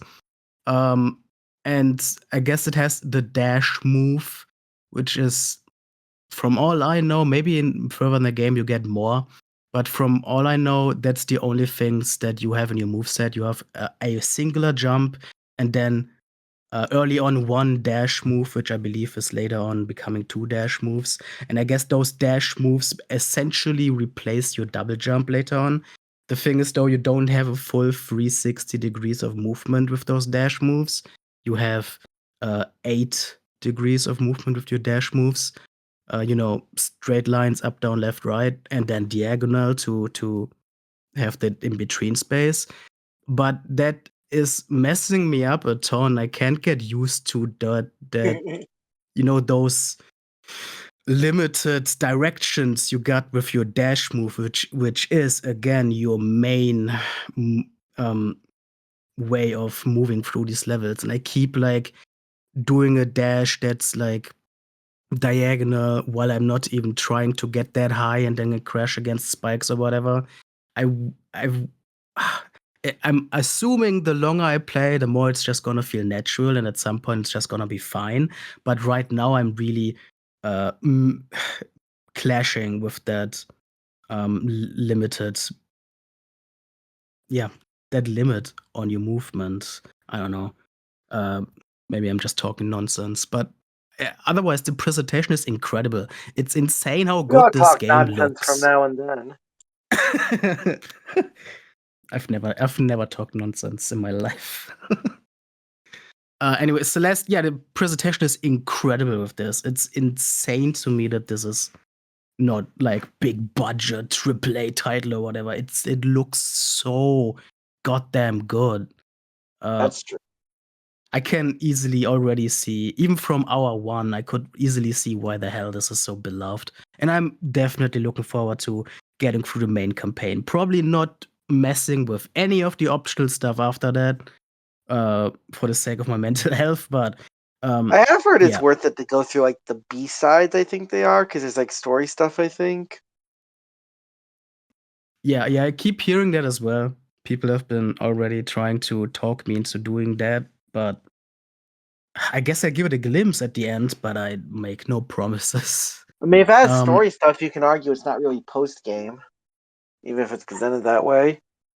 I guess. I'm just, with a lot of these difficult games, I just take the first credit roll I get and run. So I'm that kind of game, I guess. Yeah, I feel but that. Yeah, we'll see. Maybe I will get more out of this. With regards to Celeste's presentation, beyond just the visual aspect, I haven't played Celeste, and I don't think I will because I'm not one for platformers, and difficult platformers in particular sound like my personal hell. But I have to say the soundtrack for this game is pretty incredible. Like I even as someone who hasn't played the game, I listen to a couple of the tracks every now and then. That's very true. Soundtrack is good so far for sure. Yeah. Again, even though I'm not too happy with the moveset, it still feels kind of clunky to me. Maybe it's just about getting used to it. But even aside from that, I'm very, very much looking forward to seeing more of this game, for sure. I think for this game, I played like 8 screens. Like, I was just like looking for something to do for like 30 minutes. I enjoyed it, but then I just sat it down because I was kind of not like committing to it. I've never returned to it. I do want to get to it at some point, kind of thing. I've been Celeste 64 though. And I would say that if you want something that's challenging but more chill and much shorter, then maybe after Celeste, check that out. It's just like a little. Wasn't that an itch.io thing? Yeah. It was just like a little free thing they put out. It was quite fun, actually. Yeah, I remember seeing that, yeah. Yeah, like I said, once I'm done with this, I'm probably taking a break from precision platformers. But I it's like a 3D platformer. sure. Yeah. Still. The other 2 games that I'm playing right now are bigger commitments. I actively was looking for games that take a bit longer because I think I mentioned this before. I think it's very apparent from the stuff that I talk about. I usually play short games. And I actively went out recently and looking on my backlog what's some longer commitment games that I can play for a change. And the main pick for that I got is Digimon Stories Cyber Sleuth, specifically the Hacker's Memory campaign, which is not a sequel, but it was released after the main game, I believe. Yes, that's correct. Yeah. Chronologically, it happens at the same time as the original campaign. I've played the original campaign 3 or 4 years ago, and I barely remember any of that. So even though there's a lot of crossing of the stories here, and I recognize the character here and there, I do not remember almost anything of it. And I'm also not here. I feel playing this game. I'm not there following the story the closest either. Granted, I'm only like in chapter 5 or something, and I think it has, again, like the original campaign, probably close to 20 chapters or something. So early on still, but I'm pretty much going through this game for the vibes, for the action, less for the story, which maybe is not the best way to play this because this game is very much story focused with tons of dialogue. It's half of it is a visual novel, you could say. And I'm always like hungering for the actual fights and the dungeons and whatever. I remember in the original campaign, the dungeons were very repetitive. Yes. Yeah, unfortunately, but you make it fun with your team building, that sort of thing. And I of course, mean, Digimon. Yeah, I'd say one thing with it is that like the dungeons were very basic, but that was almost part of the appeal. It felt like one of those games. A lot of times, I would absolutely because I 100%ed or came close to 100%ing the first jeez. Cyber. Right, Yeah, I right. think I 100%. I think I may have missed like one or two things, or like I still need to do like an extra tournament. But I think I 100% it. But it was one of those games where it was fun sometimes just kind of boot up a dungeon, run around for 2 or 3 hours, and listen to a podcast or do something because I'm just kind of Right. grinding stuff up. And I feel like it's one of those games where it's just like a chill time to just go through an easy dungeon. You don't have to do a bunch of puzzles, that kind of Yeah, thing. But I not know. necessarily always something you want to just sit down with and really focus on in a way. Yeah. That's why I hope I'm gonna get into the story more later on. I Right now, mean, it's kind of washing over me. I have things I could really go on about the original story, but I liked it overall. Although No, I yeah, it think was. I I'm remember it one of being those fine as well. weirdos who likes the first half more than the second half, I think, which is interesting, I guess. But Yeah, I don't know. I couldn't tell you. another thing, I'm sorry to go on too much. I'll stop. That's fine. No, no, no. Go ahead. Another thing with that game is I grew up a huge Digimon fan. Like Yeah, I same. probably watched Digimon like since I was 8, 7 until I was like an adult. I probably only stopped keeping up like after Digimon Savers, which is Digimon Data Squad in English. Ah, But because of that, I kind of recognized certain elements from the game. And I think one reason I like the first half of Cybersleuth more than the second half is it was more fresh. The second half kind of plays into stuff that I liked a lot when it was more new, but they've really gone back to that well over and over and over kind of thing on some of it. mm. Hmm. There are some things here in the second campaign though where I do feel like they are actually making an effort to give you more fresh new stuff. That's There, exciting.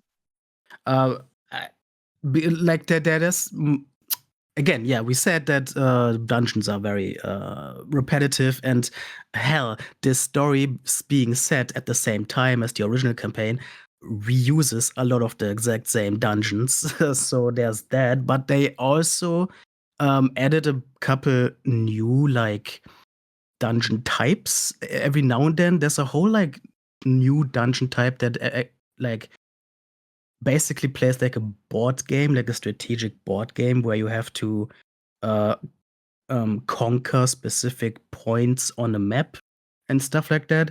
It has only appeared once so far, and I've already put a couple hours in the game.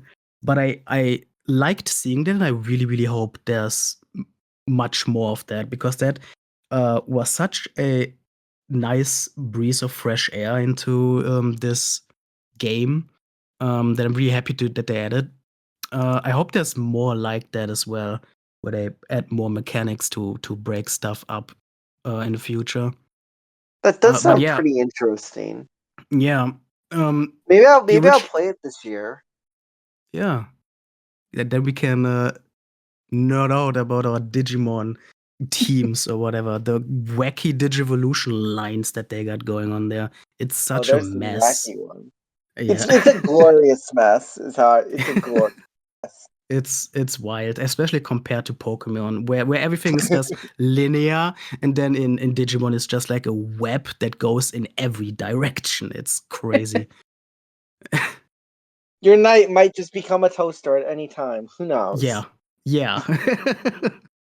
The original campaign, I spent 50 hours with that, and that was one of the longest story-focused playthroughs I ever had in my life.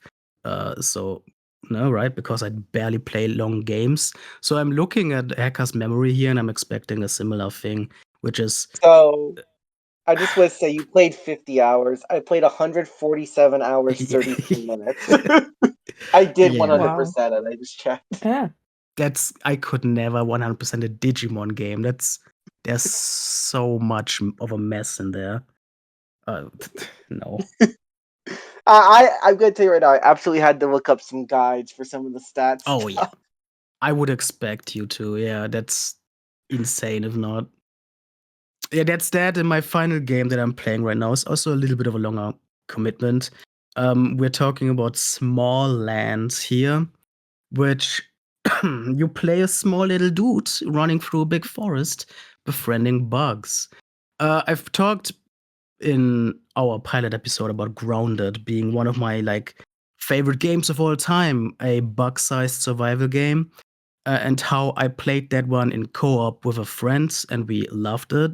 Smallland now is basically our substitute for that. Smallland was created after Grounded and surely heavily inspired by Grounded. Again, it's a bug-sized open-world survival game. The only difference here is that while Grounded was heavily based on the Honey I Shrunk the Kids premise with a science and Saturday morning cartoon kind of vibe to it, here in Smallland you're literally a little fairy creature. Like there's a bit of a fantasy element. You're a little fairy folkland creature living in the woods and you fight bugs and whatnot. And probably also as a follow up to wishes that people had from Grounded in terms of pets mechanics. Smallland has a big focus on pets. You can tame basically every creature that you see around, which not As like only mounts? partially also as mounts, both riding and flying. They're Ooh. actually, usable elements on the game. And additionally, this is not just limited to bugs. You also have a couple lizards and mammals running around, and even some birds that you can interact with and hell even yeah. tame. Yeah, it's pretty Nice. wild. Because of course, once I found the trash spot and the sewers with I was hyped already, and then I came across my very first American cockroach in the game because Smallland actually dared what Grounded didn't. They do have roaches in their open world survival game, and I harvested their eggs and I incubated myself a little baby roach, and that's been my companion for this entire playthrough up until now. And it can dash out some ass kickery as well. It's pretty dope. Unfortunately, that one you cannot ride, you cannot mount, but you can have there's a party system, so you can run around with multiple creatures. And I got the roach. I got a big ass hornet to fly around with, and Nice. as of recently, maybe mild spoiler here, I got a goddamn mouse that I incubated and grew. I have a big ass mouse the size of a bus that I can run around with. It's insane. It's crazy. Grounded had a lot more polish and was much more charming in its presentation.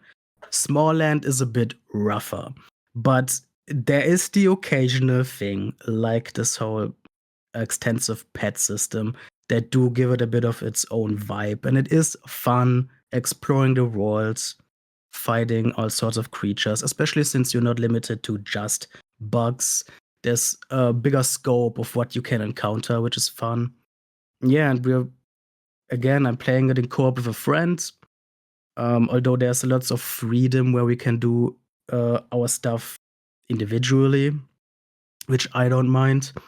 And I think we are probably like 2/3 of the way through the story. So we're probably gonna even be playing right after we are done with the recording here. I'm gonna hit up my friends to hang out with my roach buddy again. But yeah, that's Smalllands. We went in with minimal expectations, but we are both pretty pleased with this as a grounded substitute. Yeah. And that's all that I've been playing. Which I guess moves us into our subject for discussion this month, which we are gonna be looking at the future here at 2025. Generally speaking, about how we follow gaming news, and probably also exchanging a bit of more personal hype, what we are expecting, looking forward to in 2025. Does anybody here have any hot takes to start with? I don't have a hot take, but I can give you the coldest take possible. Oh boy. Coldest take possible. Switch 2, very Yeah. exciting for me. Oh, sure, whatever. I don't have anything much to add to that, but I mean, I'm going to be very interested, for me, I make fake Smash move stats for like over a decade. I'm like, new Smash Brothers? What's it going to have? Are they just going to port Ultimate and add more DLC? Are they going to do more stuff? What's going to happen? But I'm not sure there's much to say that's very new about it. Obviously, they basically just gave like a small teaser reveal, not really. They really just showed Mario Kart, didn't they? I don't fucking know. I mean, more than anything, what they really just showed was the console exists. You've been leaking it for like 2 months. Stop talking and complaining to us.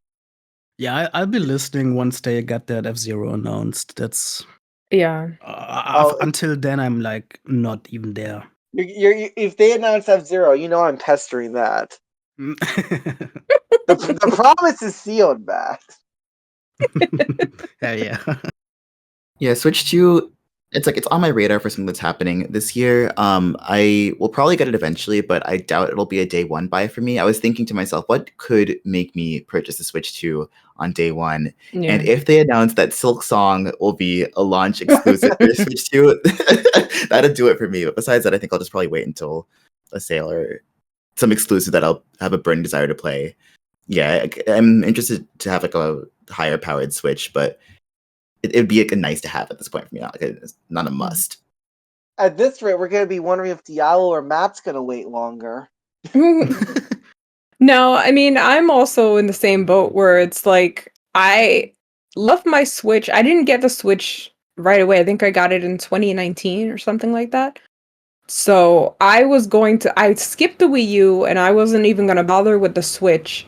But I was looking for something that I could game with my boyfriend when we first started dating, and I was like, I don't really have anything portable, so I was like, oh, maybe I'll look into getting a Switch and then we can play like the new Zelda or whatever, which I'm a big Zelda person, but I was gonna skip Breath of the Wild completely because I thought it was gonna be considering that I've now over the years gotten into Red Dead and really enjoyed Red Dead. I thought that they were gonna like make it too gritty, and I thought it was gonna be more like Red Dead, and I was like, I don't want to play Red Dead as Zelda, I just want Zelda. So I was going to skip that, but when I got the Switch for Christmas, and that was one of the games I got with it. So I was like, I guess we're gonna have to play this because it's the only game we have for this system right now. So that got me back into Zelda and back into Nintendo. So I really generally only update my Nintendo console when there's a new Zelda.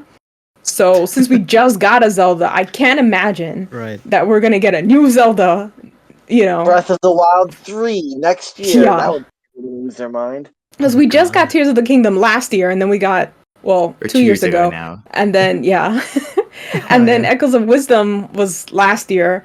So, like, I can't imagine that we're gonna get another one. So, yeah. Although the only thing... They do release a surprising amount of Zeldas. Yeah. Honestly. Maybe my thing that would be astounding to me is if they do another remaster in the, like, Link's Awakening, Echoes of Wisdom vibe.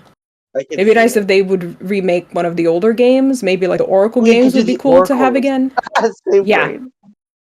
So especially it would be nice. Like, on Switch, you could probably, like, you could just make it so you don't have to buy both versions. You could just do, like, the cross-play story stuff in one package. Yeah. Yeah, I'm sure that there's a lot of cool things they could do with the older games, so it would be cool. But yeah, as opposed for, like, launch games, my boyfriend said that he would really be interested in Star Fox.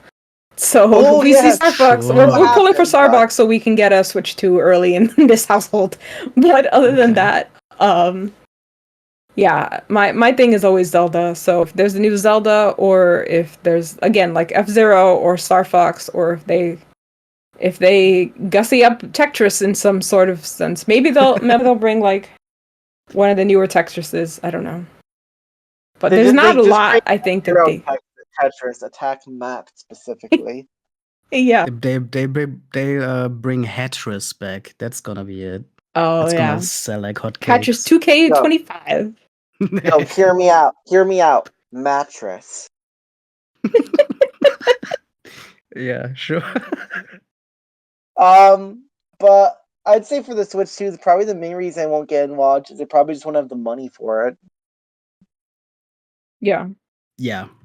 How much did the Switch 1 cost on release? At release, I want to say $399.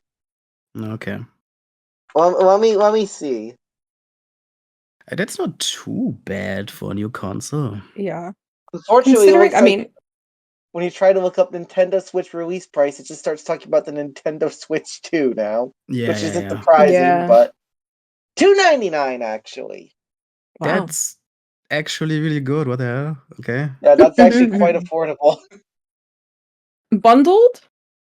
Or just a console? Not included the console, a dock, a Joy-Con grip, AC adapter, HDMI cable, and no game. I thought you said a duck, like the animal that was hyped for a second. that would get me to buy a Switch 2 day one. If they're including ducks with it, then that'll be an insta buy. Yeah. You get a free duck!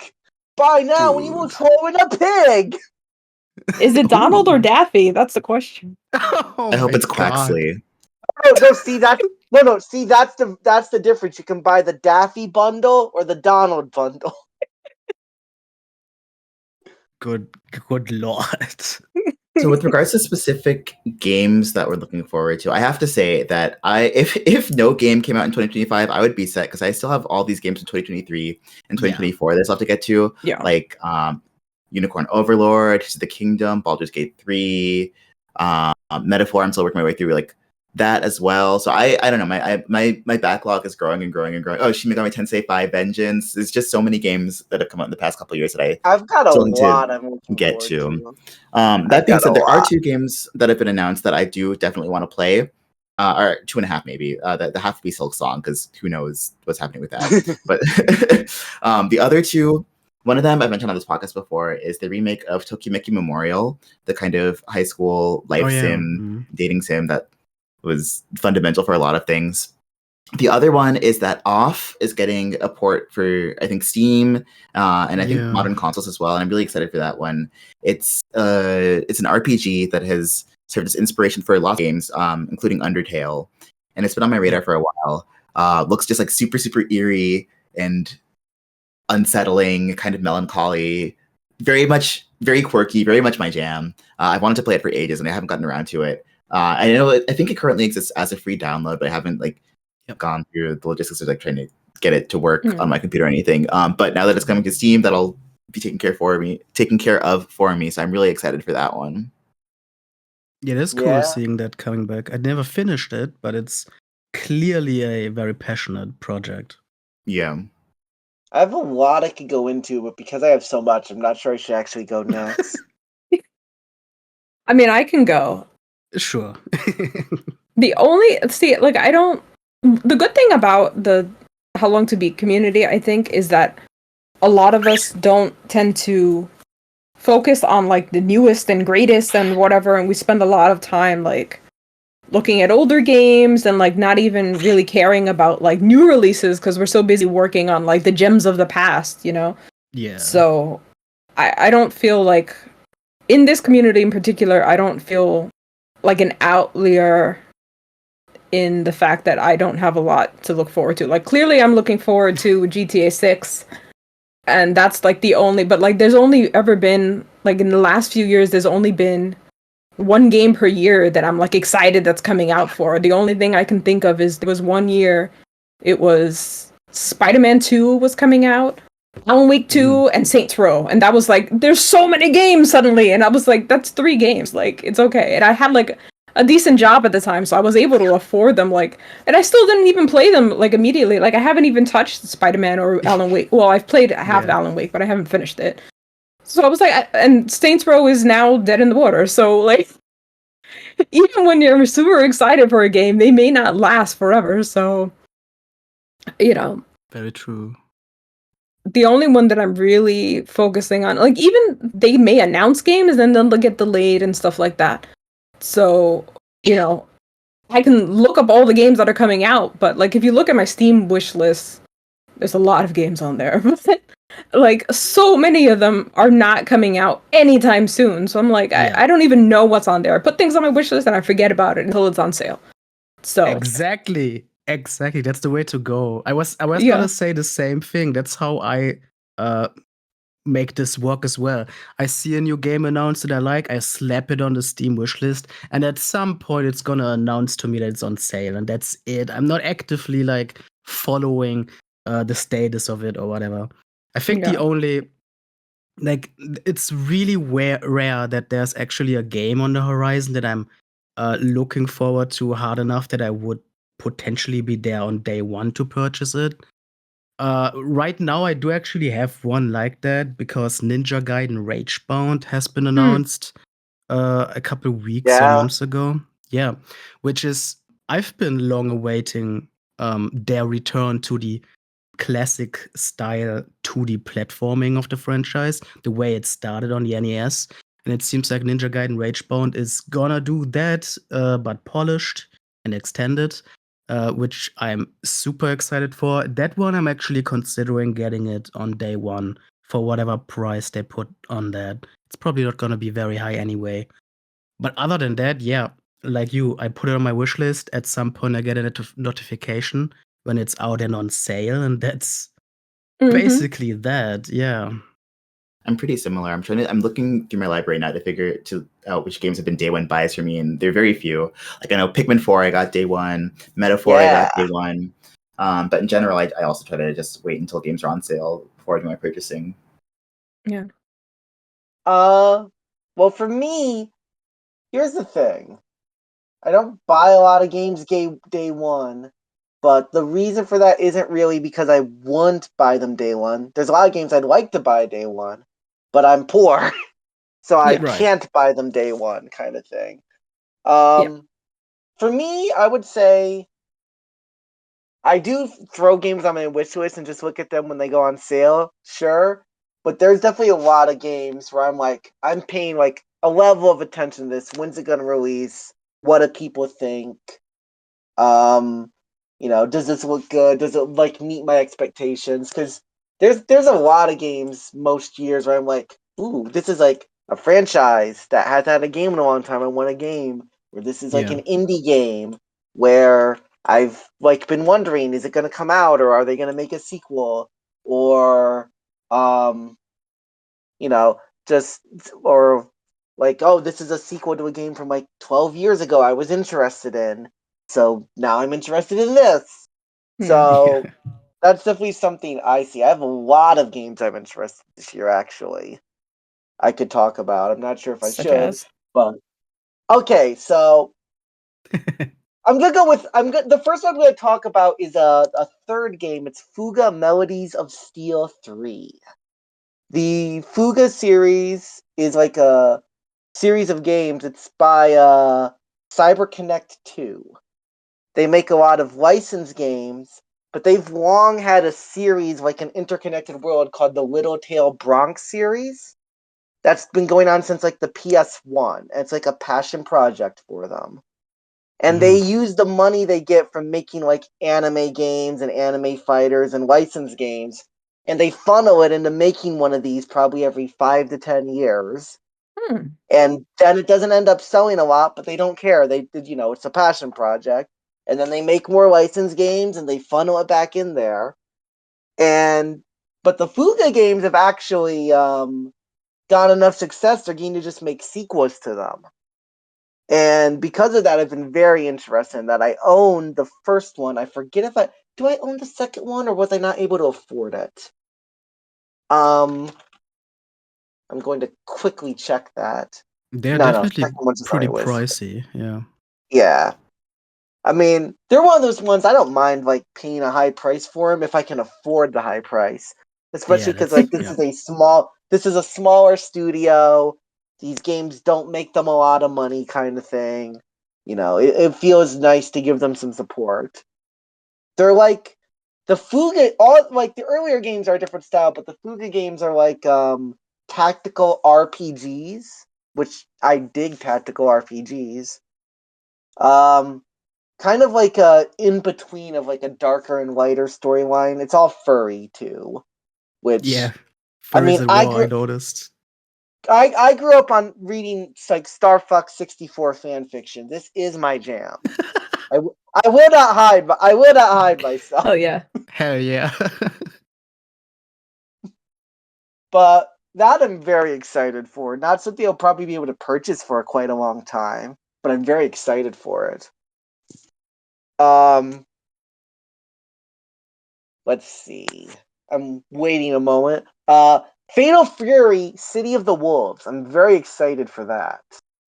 So, Garo, City of the... Or not Garo, not City of the Wolves. Garo, what was the freaking subtitle? Mark of the Wolves. That's what it was. Garo, Mark of the Wolves. That's an SNK fighter from like 1999. Yeah. And that was like Rock Howard becoming the main character instead of Terry Bogard. It was kind of like, sequel further in the timeline thing. But that was when SNK, I believe, was going through a lot of financial troubles. It kind of ended up being the dead end of that timeline. Well, this is a sequel after 26 years. It looks pretty good. I'm excited. I wanted to see a new Garo for a long time. And it looks like they have pretty interesting mechanics. I don't remember their names, so I can't talk about them in depth at this moment. But this looks like it could be a good ass fighting game, and I'm not necessarily good at fighting games, but I enjoy playing them. Yeah, I feel that. Thing. So sequel, long awaited. I've wanted a new Garo game for a while, so I'm pretty interested. That one I'm like paying attention to. Okay. Let's see. One that actually came out already, like a few days ago, which I can't afford either, is Phantom Brave: The Lost Hero, which is a sequel to the first Phantom Brave game, which came out like, 2000? 2001? 2004. Okay, I'm a bit too far back. Yeah, 21 years, so yeah. But, Phantom Brave, it's like the Nippon Ichi devs, right? I probably pronounced that very badly. Forgive my white boy tendency, but Shit. But they make the Daisuke games, but they tend to make like side games that kind of use a similar art style, but either have a different vibe, or they have a very similar vibe but a different gameplay style. And Phantom Brave was one of those back in the day that was, interesting, surprisingly dark story, very cute art. They made like an updated version that had like a whole second campaign, probably like I want to say in the mid 2010s or something. But this is a series I thought was never going to get a sequel. Like, it's a one and done. Never gonna see it again. It's gonna get like a re-release. Like, sure, they put the main character as cameos, but that's just because they like him, kind of thing. And then I'm watching like the last direct for the original Nintendo Switch, which had a bunch of games in it that I was interested in. And it's like, here's Phantom Brave, surprise! I'm like, what? You're just gonna throw that in there, huh? Seems like the year for like dormant series revival for you. Yeah, it was. It was a year of dormant revival. I mean, right after Phantom Brave was shown in that direct, they showed that Marvel vs. Capcom 2 was getting a re-release and has been re-released for like over a decade. Oh, that's actually exciting. Oh, that's cool. Yeah, it's out. It's out already. Wait, It's in I a whole had no collection. idea. It's Now the I'm looking Marvel forward to vs. this. Capcom. It's Marvel vs. Capcom collection, fighting Marvel vs. Capcom fighting collection arcade classics. It's out on like a whole bunch right now. It's on PS4, PC, Switch, and Xbox One. And no, Xbox One is just planned for the future. That's right. But it has the Punisher, Children of the Atom, Marvel superheroes, X-Men vs. Street Fighter, Superheroes vs. Street Fighter, and the first two MVC games. That rules. I had no idea. Yeah. If you like MVC, it has like rollback netcode too. It's like got a bunch of features. It's good shit. Dope. But okay. That's one in I the won't past. that's in the past. One I won't get into that's coming out too much. Xenoblade Chronicles X Definitive Edition. Never got to play Xenoblade Chronicles X because I, like most people, did not own a Wii U. Just interested in playing it because I've always heard good things. Slay the Spire 2 if it comes out this year. I'm not sure if it will. But I believe it was slated to come out this year. Slay the Spire, I've put like 600 hours into that game, something like that. Jesus. I'm almost Ascension 20 on every character. Of course, I'm going to be interested in a sequel. I don't know I have anything else to say because it's so self-evident. But that's the thing too. Like most games that I follow, they don't even have like even a projected release date. So it doesn't even feel satisfying to follow it more closely because you don't know when's it gonna be released. I guess that was different back in the days when it wasn't so much digital heavy releases. I feel like maybe back in the days people had to really announce a fixed date earlier, right? Is that not probably the case? That feels accurate to me. Yeah, that probably also changed how we follow gaming news, right? Probably. And also, I mean, I actually wanted to ask this here. Do any of you read magazines for video game news or something? Anybody doing that still? As a child, I read Nintendo Power, but that was many, many decades ago. Nintendo Power, what was it? Game Pro, Electronic Gaming Monthly, and the God. PlayStation magazine. I had like the little binder of all the demo discs for all the PlayStation magazine demo discs. That's cool. Is that maybe also a reason why they died out, the magazines? Because Well, demo they discs started don't doing make much sense anymore. Yeah. Well, that was the problem when, not the problem, but like when I realized that we didn't need to use the like they would just have like the store would have the demos anyway, and I was like, oh, I don't have to worry about getting them from the magazine anymore. This is crazy. But like even just on the original DS, just having the internet to like download things, I was like, this is wild. Yeah. That's true, yeah.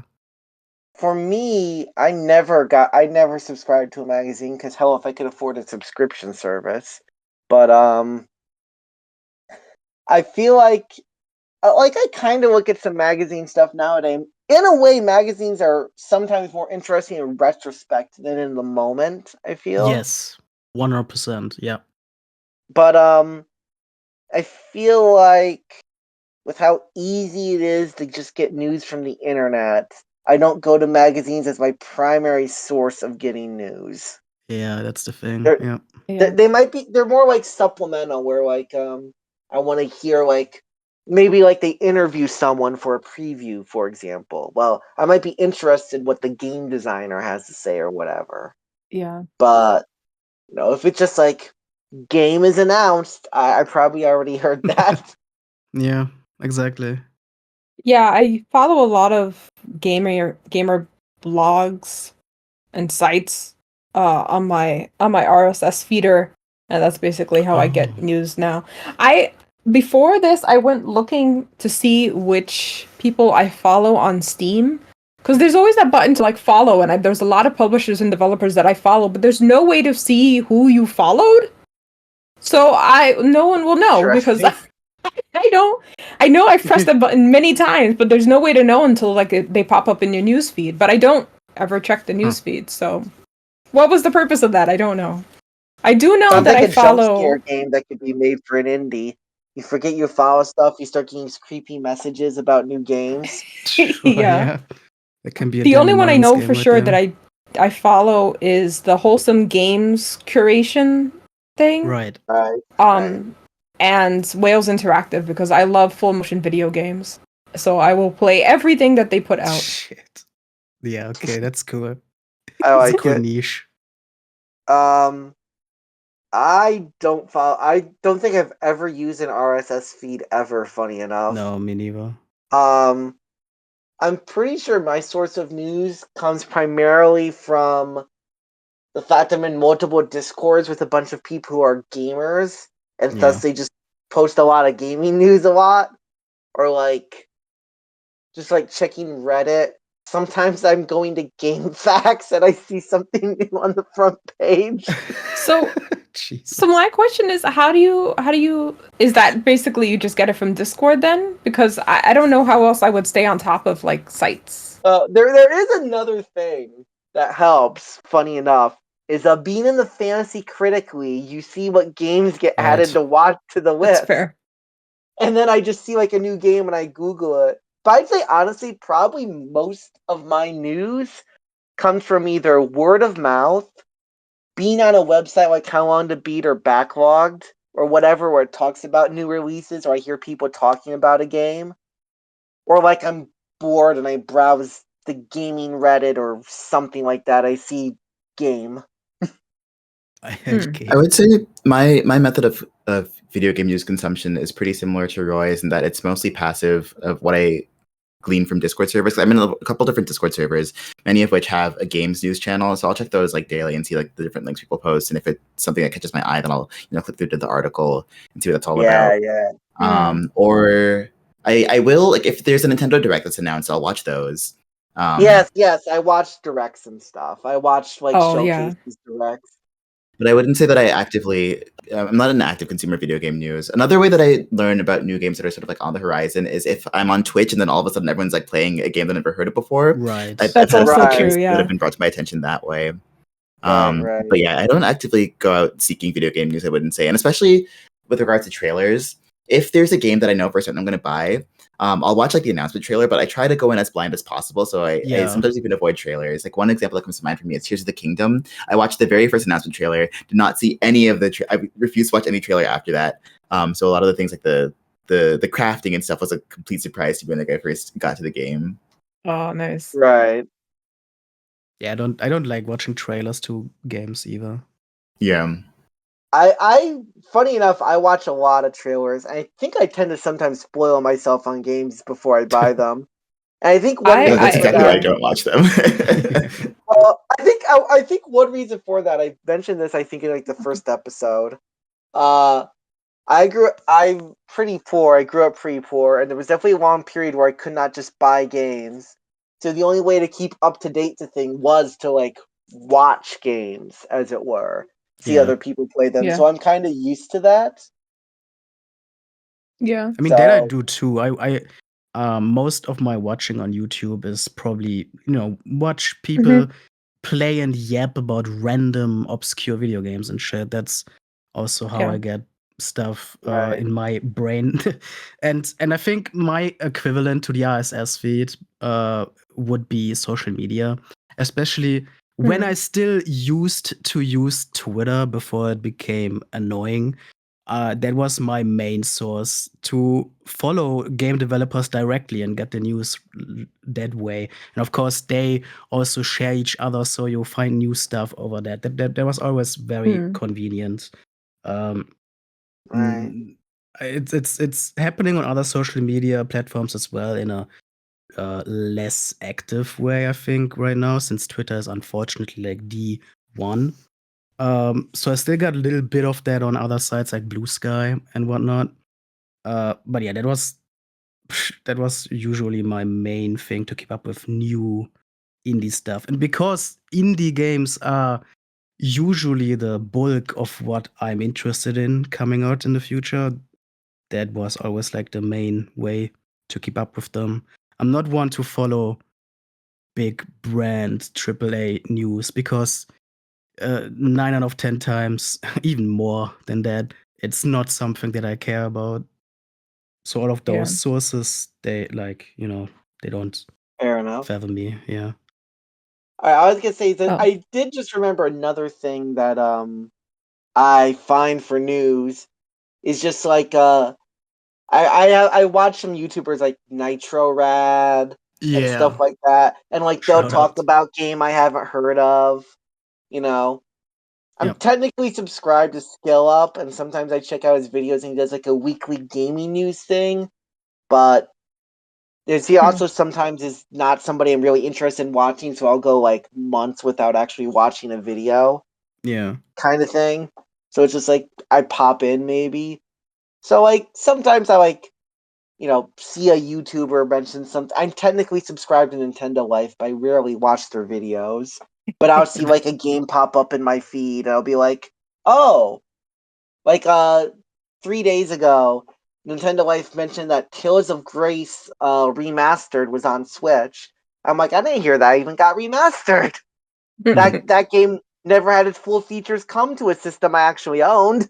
Maybe I'll pick it up sometime.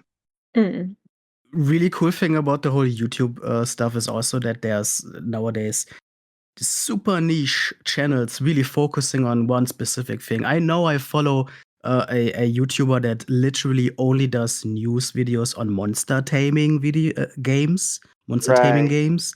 I got another one only for anti-grav racing games. So that's super There's a niche specific for everything. niches. Yeah, and that also something I'm interested in, and I know exactly where I need to go to see what's new. This random dude on YouTube. And it's the kind of thing where because it's so niche in the first place, you might miss the news if they didn't exist. Yeah, But since they do, exactly. you're not going to miss an anti-gravity racing game because how is the anti-gravity racing game YouTuber going to miss one? Yeah. This talk of YouTubers has reminded me. It's kind of ironic, but I forgot one of my main sources of video game news back then used to be podcasts. There have been several, or not a handful of different video game podcasts that I've listened to over the years, and I haven't kept up with any of them besides this one. But that's also a method by which I used to find out about a lot of upcoming games. That's true. And yeah, Right. I forgot to mention podcasts on the podcast. I mean, I honestly find out a lot of games from you guys also. Just being in this podcast, I'm adding a lot of stuff True, to yeah. my wish list though. Very And real. I can tell you one thing: I had never heard of disgusting garbage house escape or poop philosophy until today, but now I have. I will send you all the link after this recording has stopped. Brilliant. I actually do need that link because I want to look through the Flash files, the other Flash games on there, because there's one that I was looking for this week, and I was like, I need that site that he was on. All right. Yeah. Let's go. I do Uh, want to say one thing before we end up moving to something, because there was just a single game I wanted to mention for the games I'm excited for. And before I don't want to interrupt like a later topic about it, so I just want to say it now. yeah. But Trails in the Sky. I love those 3 games. I've mentioned that I almost put one of them on my favorite games list, like in the first episode. And now there's some other games in like the whole Mega series I'm not quite sure on, but the key thing is they're remaking the first game with like a new 3D art style and stuff. And I'm not actually sure I'm gonna like it more than like the original one because I like the combat system of the first one so much. But I'm really interested. And also, I'm hoping it gets more people like actually playing it because it's really good. Right. Yeah. I just Well- remembered, since we were already talking about YouTube, we also already mentioned Nintendo Directs and whatever. Of course, there's the bigger ones nowadays, like Summer Games Fest, which is essentially, I think, for a lot of us, an E3 substitute. And I Yeah. do love elements of that Summer Games Fest, like the Day of the Dev, which have the whole indie game, whatever stuff. But what I Right. really love, what we have nowadays, thanks to YouTube, etc., is all these self-made, these DIY presentations that indie developers do, like Mhm. Eek 3 for like horror indie games. That's been going on for multiple years now. And I think this year somebody started a thing called the Game Awards for games who can't afford the Game Awards. And that was also like a full Yeah. hour-long presentation for indie games and stuff. I love these groups coming together to just make their own thing. Fuck Yeah. the big corporate branded nonsense The funny ad thing show. is, I both agree that I like to see them, and I think the only one I watched this year was the actual Game Awards. Yeah. That's sad. Fuck. I follow a lot of those on YouTube, and as much as I get so hyped for Summer Games Fest and for the Game Awards, like I think I come out of those with like maybe 2 or 3 things that I'm like, okay, I'll put that on Yeah. my wish list. Whereas like any of the smaller ones, I'm like, I have to sit here with like a notepad or Steam open to Yeah. just be like, wish list it now. So, Same. you know, I think what it is for me is I actually like looking at who wins the awards. That's that's Yeah. crazy, dude. Like I know they don't mean anything, but I remember pouring through the Academy Award winners and stuff to find old movies, or like and not only that, like the ones that lost, because nobody remembers the ones that got like the Yeah. 4th most amount Yeah. of votes. So it could Yeah. be a True. real movie because it got nominated. Yeah.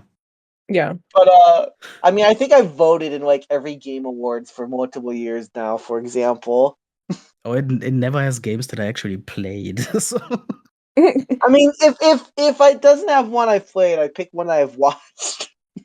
no, yeah, sure. It's the best I got when I got no money. Right. We gotta find the disgusting game room, escape room award shows. Oh man, I gotta make that. Imagine gotta an make award a- show that was also an escape room. The Roach And Showcase. I mean, that could be the Devolver Digital presentation. They could pull that Escape off. from the Roach Hotel. Escape from. That could be a game Ooh. title. Ooh. The thing is that Matt would want to go into the Roach Motel. No, because the Roach The Hotel is opposite direction. because it kills you. Because it's like a thing to trap roaches. Yeah, I would not like that. That's a horrific idea. That could be a horror game. You're a poor roach trying to escape a roach hotel. There's like dead roach Good No. bodies and stuff. That's scary. Maybe they take You have, like, over the Roach human Motel period. and make it their own thing. Yeah, one thing that I wanted to ask on the subject of upcoming releases: has anyone ever taken time off work for the release of a video game? Uh, no. Can't answer. Haven't been employed in a long time. Hell yeah. Yeah, same. But like, I'm trying to think. I definitely have done that TV shows before.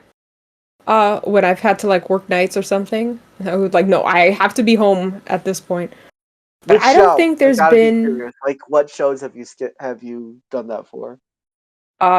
For Psych and How I Met Your Mother. Those were like my big things in college. So I remember I was like, watching I need Psych. it home specifically. All right, I remember watching Yeah. Psych. I think I went home early from work when Tetris Forever came out. But that's probably the. Only That's- surprising Matt fact. Yeah. I don't think I have yet taken days off to play a game, but I could see myself do that if there's something I'm really hyped for. Yeah, remember, I took the day off for the release of Pokemon Sun and Moon. Right. Oh. Yeah, and I know a lot of people in one of my Discord servers, when Elden Ring came out, they took the entire week off. Yes, Wow. and my real I life can friends see did that as well.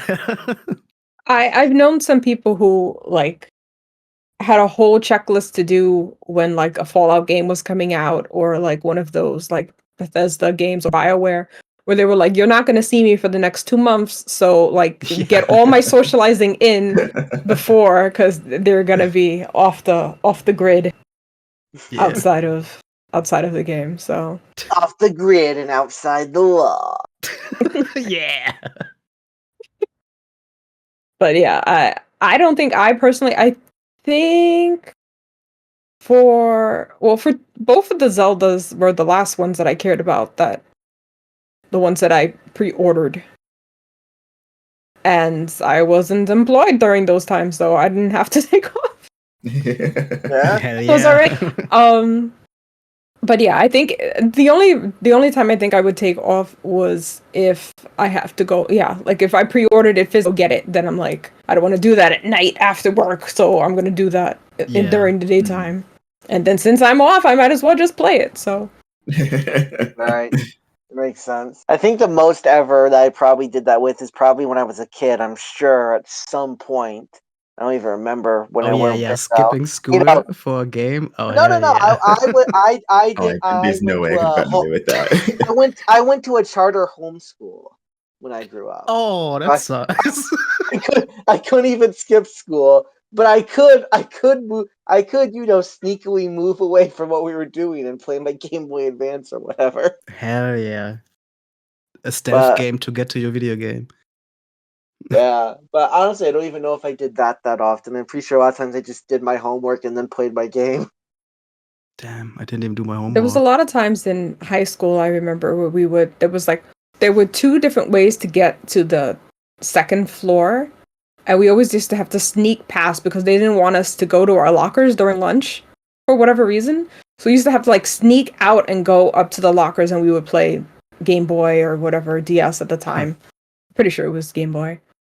So there was a few, I'm sure, that like when games came out, we would just be like, we're gonna go do this during lunch and be back before lunch is over, so they don't realize we're gone. That makes sense to me. So, dear listeners, take it from us. Go skip school and get out of class to play games. We approve. Skip your English class and do a story game. Yeah. All right. So we've talked a lot about like following gaming news, stuff like that. So here's something I'm curious about. Do you have I know some people, they like to plan what they play a lot. Some people go where the wind takes them. Do you have like anything you're hoping to play this year? Any plans, or is it just complete freestyle? What are you feeling this year?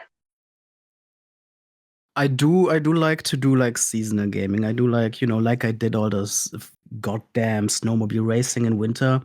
It's probably gonna be boat racing in summer. It's probably gonna happen, that sort of stuff. But aside from that, like I said earlier, I'm usually the kind of gamer where one game flows into the next, because there's some connection there, and I want to explore more of one thing in another game or whatever. Don't really have long-reaching goals ahead, except this year, I guess, the aforementioned Ninja Gaiden Ragebound. That's most likely actually gonna happen this year. Right. I mean, could be boat racing, could be dead or alive beach volleyball. Who knows? Yeah, true. That's not off the Hell table yeah. either. Yeah. Hell yeah. Hell yeah. I had that, and I had retired that for PlayStation, but since I'm gonna be playing PlayStation games this year, I might bring that back. Yes, I'm looking forward to that episode where you talk about this. We could get the dead or alive beach volleyball episode.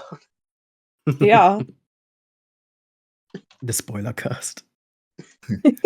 Also, the order in which I play games tends to be a mystery to me. Like sometimes I try to make a plan, like, okay, I want to play this and this and this and this, and then I look back at the end of the year and what I played matches that 0%. Yeah. Like many gamers, I'm in the process of trying to like get through some of like the big games in my backlog that I know for certain that I want to play. So at some point last year, I was like, okay, what are the games in my backlog? Let me just like 5 games or so that I want to that I'm most interested in seeing the end of. And I picked a couple of games. Looking back at the end of the year, I think I completed 0 of them. So I think they've all rolled over to this year. But at least you know you wanted to get to the end of them. Yeah. But we'll see where gaming takes me this year. Right. I'd like to finish up some of the big JRPGs that I started last year. Yeah. That's a reasonable goal, yeah. I'd agree. No, I was gonna say last year was the first time that I didn't reach my game goals. Like I usually just have like a set amount of games where I'm like, these games are gonna be the ones that I do this year. And last year I didn't like. I did some of them, but I think there was a lot of life things going on last year where it was just like none of those happened. I was like, maybe I'll do them this year, but now I'm like, no. I've done so much PC gaming lately, like just trying to catch up. Because I'm not, my PC is probably like 3 years old now, but it's like the first gaming PC that I've ever had. So I was like, game all the time on my PC. So now I'm like, okay, now I have to go back to my consoles that I've neglected. So getting a bit exhausted on it, kind of thing, right? Yeah. So yeah, back to my good old game controllers. Roy, I'm assuming you're doing the gaming challenge again. Yeah, I do the gaming challenge every year. All right, so, you said that. What it is with the gaming challenge is that I'm not somebody who likes to super plan out my gaming challenge. I don't like to be like, I have a game for every challenge. I know exactly what I'm playing all through the year. Yeah. But what I'll usually do is I'll make a list of games in my backlog that like fit a challenge. Right? Yeah. And either I'll play a game for an unrelated either I'll play a game for an unrelated reason, and then I'll just find where it is on the challenge, or I'll be like, man, I feel like playing a game, but I don't know what I feel like playing. I don't really have any inclination. I'm just gonna look through my game challenge list, see if something jumps out at me, and then maybe I see Sonic Blast in the under 1 hour category, and I'm like, let's play Sonic Blast, and then I'm like, that was really bad, but it was worth it. Because otherwise I would never played Sonic Blast. Yeah, that's what these challenges are really great for. I also love multiple people on the Discord especially have been doing these things where they let other people choose a game from their backlog to play sometimes. So funny that you mentioned that, because I was going to suggest that we do that after the episode. You know what? I was gonna bring that up. Like I literally have that in my notes, like suggested video game backlog. Hell yeah, I'm all ears. We can get to the logistics afterwards, but I think I'm excited. I just think it's funny though. I would say I have about 4 games. I'm hoping to finish at least like some of them before the end of the year. And part of that is because for like 2 or 3 of them, I've already started them. Like last year, and I'm like halfway through or whatever, and it's like, well, I really want to finish that. I don't want to leave it hanging as much. So, first one, not gonna talk about much because I talked about before. It's the Live Alive. I keep forgetting how to properly pronounce it. I'm right near the end of it. I probably got like 5 to 10 hours before I'm finished, or something like that. That probably a bit longer. Point is, not far. So like, I want to just finish it. I've been really excited for the game. Another is a Paper Mario: The Thousand-Year Door battle system inspired but very weird RPG called Virgo versus the Zodiac. I started this many months ago. This is a game I got in a cool thing on Backlogged. There's a guy who just has a bunch of excess games from like Steam keys and bundles and stuff. And he runs a giveaway where he'll give you a game for free, and his only thing is that if you want to ask for more games, you have to put up a review for the game you already played. Right, okay. Because he wants to like hear your opinion. This was the free game I got from it, because I was really interested in this one. I played through like the first chapter, enjoyed myself, but then like some real life stuff happened. It got lost in the shuffle. Yeah. But this is one I want to get back. I want to give that guy his review, kind of thing. So I want to play that one. And this game, I might even have stuff to talk about if I finish it. It's shocking. Tears of the Kingdom, I started. I probably got about 20 hours in or something.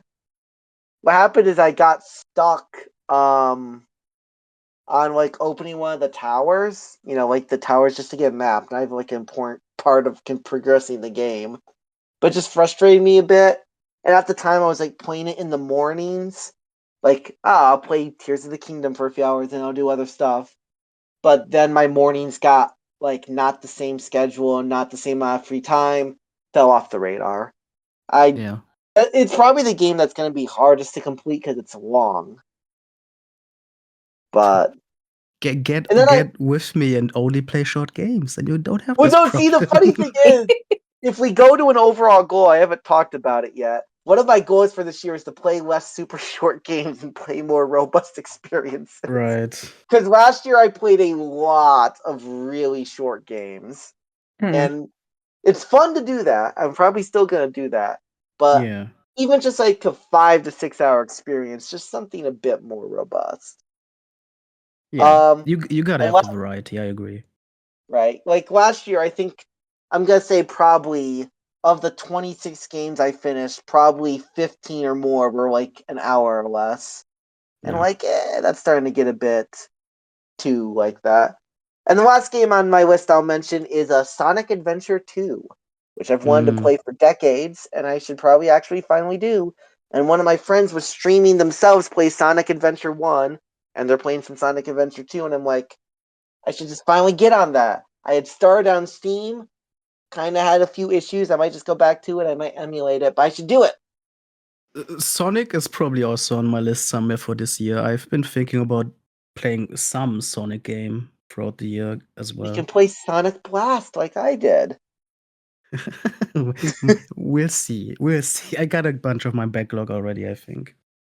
Shall we move on to the guess the game? I think it's time, yeah. Alrighty.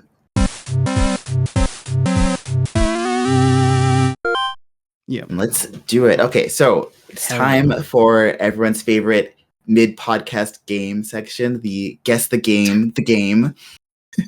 So just a refresher for the listeners, if this is maybe your first time listening to us play this game, I have chosen a game that my co-hosts have completed, and they're going to attempt to guess which game I have chosen based on the clues that I'll be providing them.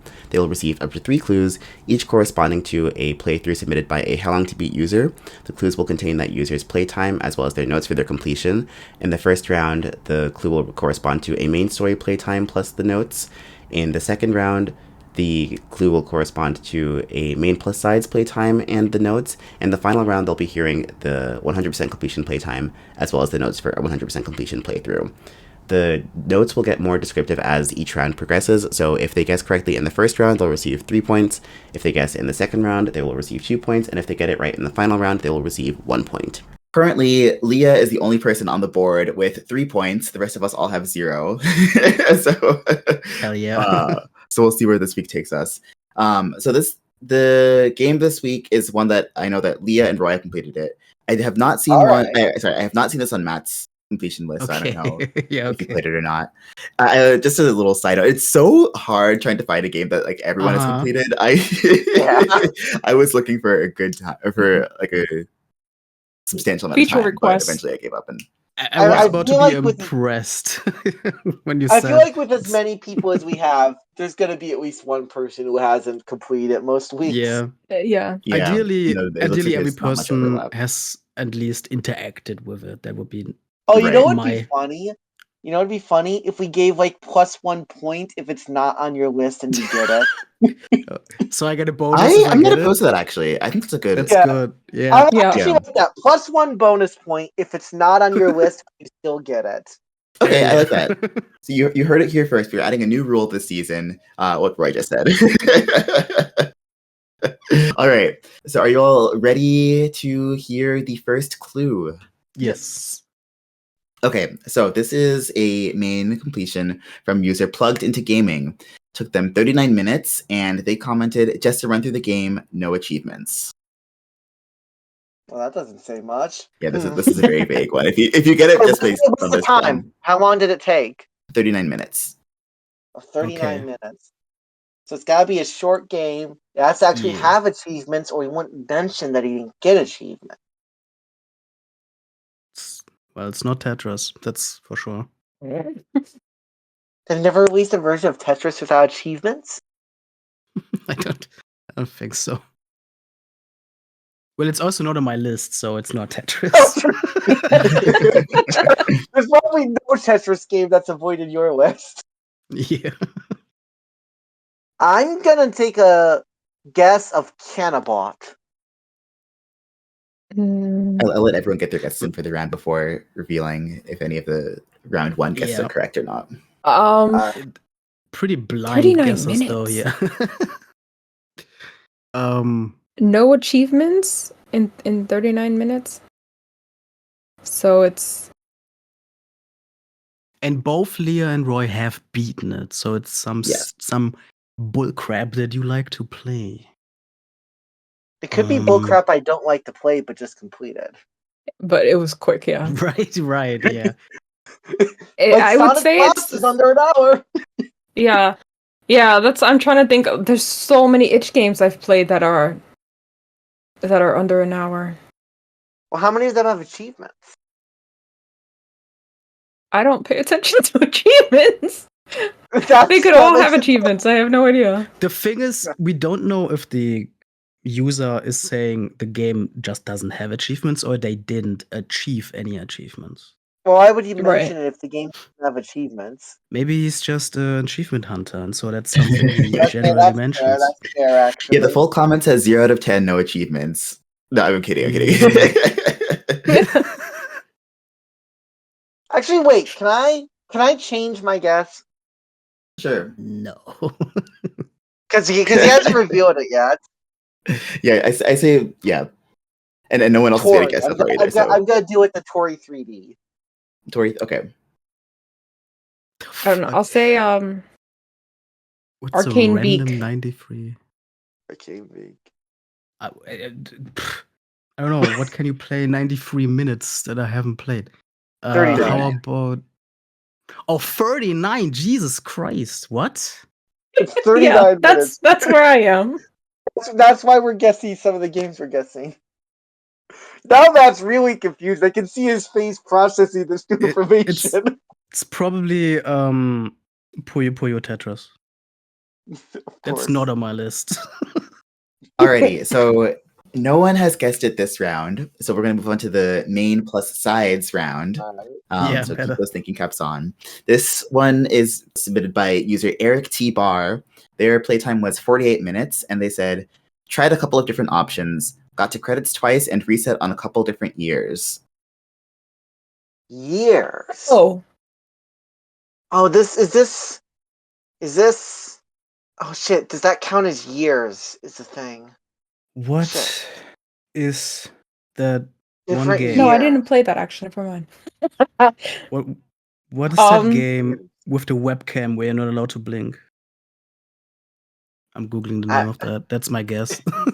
I'm gonna tell you right now, Matt. I'm pretty sure I haven't played that. Oh yeah, okay. What have you played? I'm giving you a free save there, Matt. It's true. Yeah. Is it? I keep thinking it might be this, so I'm just gonna guess it. Wait, is that game too long? Shit. Years. Oh, I feel like I know. I feel like I've got this. But at the same time, Did we get that's probably too long. Is it Emilio's Away? Oh, I was thinking that too. Matt hasn't said anything yet, so I have time to figure out my guess. I haven't guessed yet. I don't know. Gianna Sisters. I'm sure that's a game. I do have that in my backlog, but I haven't finished. Fuck yeah. I'm gonna go with my first thought, which was Wheels of Aurelia. Wait, sorry. And Matt, was that a guess that you made, or was that? It's my guess. Yeah. Okay. No, it's my guess. That's fine. So it turns out Leah is still the reigning champion with 5 Yeah. points What? now. The game was Emily is away. Oh my When I gosh. saw up, I Okay. didn't want to just go with her 5 guess. to 0 to 0 to 0. Yeah. If Yeah. you're curious, the third hint that I was going to read Oh. for completion, 100% completion, is from Saros the Sky Pirate, an hour 33 minutes, and they commented completed story, 20 out of 20 achievements earned, all other profile icons used for other dialogue prompts. Nice. Ah, Okay. One thing that was Okay, kind of okay. ironic for this one is that as the completions got like more completionist, the comments actually were getting in general less detailed. So I pulled up a bonus comment just in case the last one didn't. Mm. the last one would have gotten me because of I'm the gonna go there. profiles. It would have either Okay. that or Homestuck. Yeah, there was another bonus comment that I pulled up about reading all the status messages in each chapter that I was like, this would probably also help out. But yeah, that's a game that's been on my backlog for a while. Emily is away, but I haven't played it yet. But They're so good. congratulations, Leah. I would keep playing them if they keep putting them out. I'll keep playing them because the psychic damage from the nostalgia is amazing. I Mm. think I gave that Emily is Away like a 3 out of 10. Wow. They're super annoying to play, but man, once they're over, I'm just like, I'm glad I'm past that point in my life. I'm like, I'm very happy to be It just the felt age I very am now. It just felt very nothing, is how I put it. Just felt like, Yeah. yeah. I have one of the sequels on my backlog because I didn't Yeah. realize it was a sequel. Yeah, I don't. Now Matt's I got to don't think play they Emily is really Away matter. to get his thoughts. Yeah. Yeah. Man, I think I actually did one playthrough of that game too. I don't think I got any different years or anything. Mm. Yeah, same. I just those are definitely those things where it's like I get to the end of it and I'm like, that's it. We're gonna end this. Uninstall this immediately. I finished this game. Don't want to look at it again. I mean, one of the things that annoyed me about that game is it really felt like the dialogue didn't follow the answers I was giving / being presented. Yeah. Mm. There was a lot of that. Yeah. There's even, I don't know which one it is. It might have been the last one, but there was one point where I was just like, oh, this is going to be a nerdy joke we're going to make. And then it wasn't. And I was like, you missed the joke. You could have made the joke. And I was so mad at it. Right? Especially because we all know if we were on like MSN Messenger in that time period, we'd get the joke. We'd go for it. Yeah. I know I would. Okay. Should we wrap this up and let our audience hostage audience go?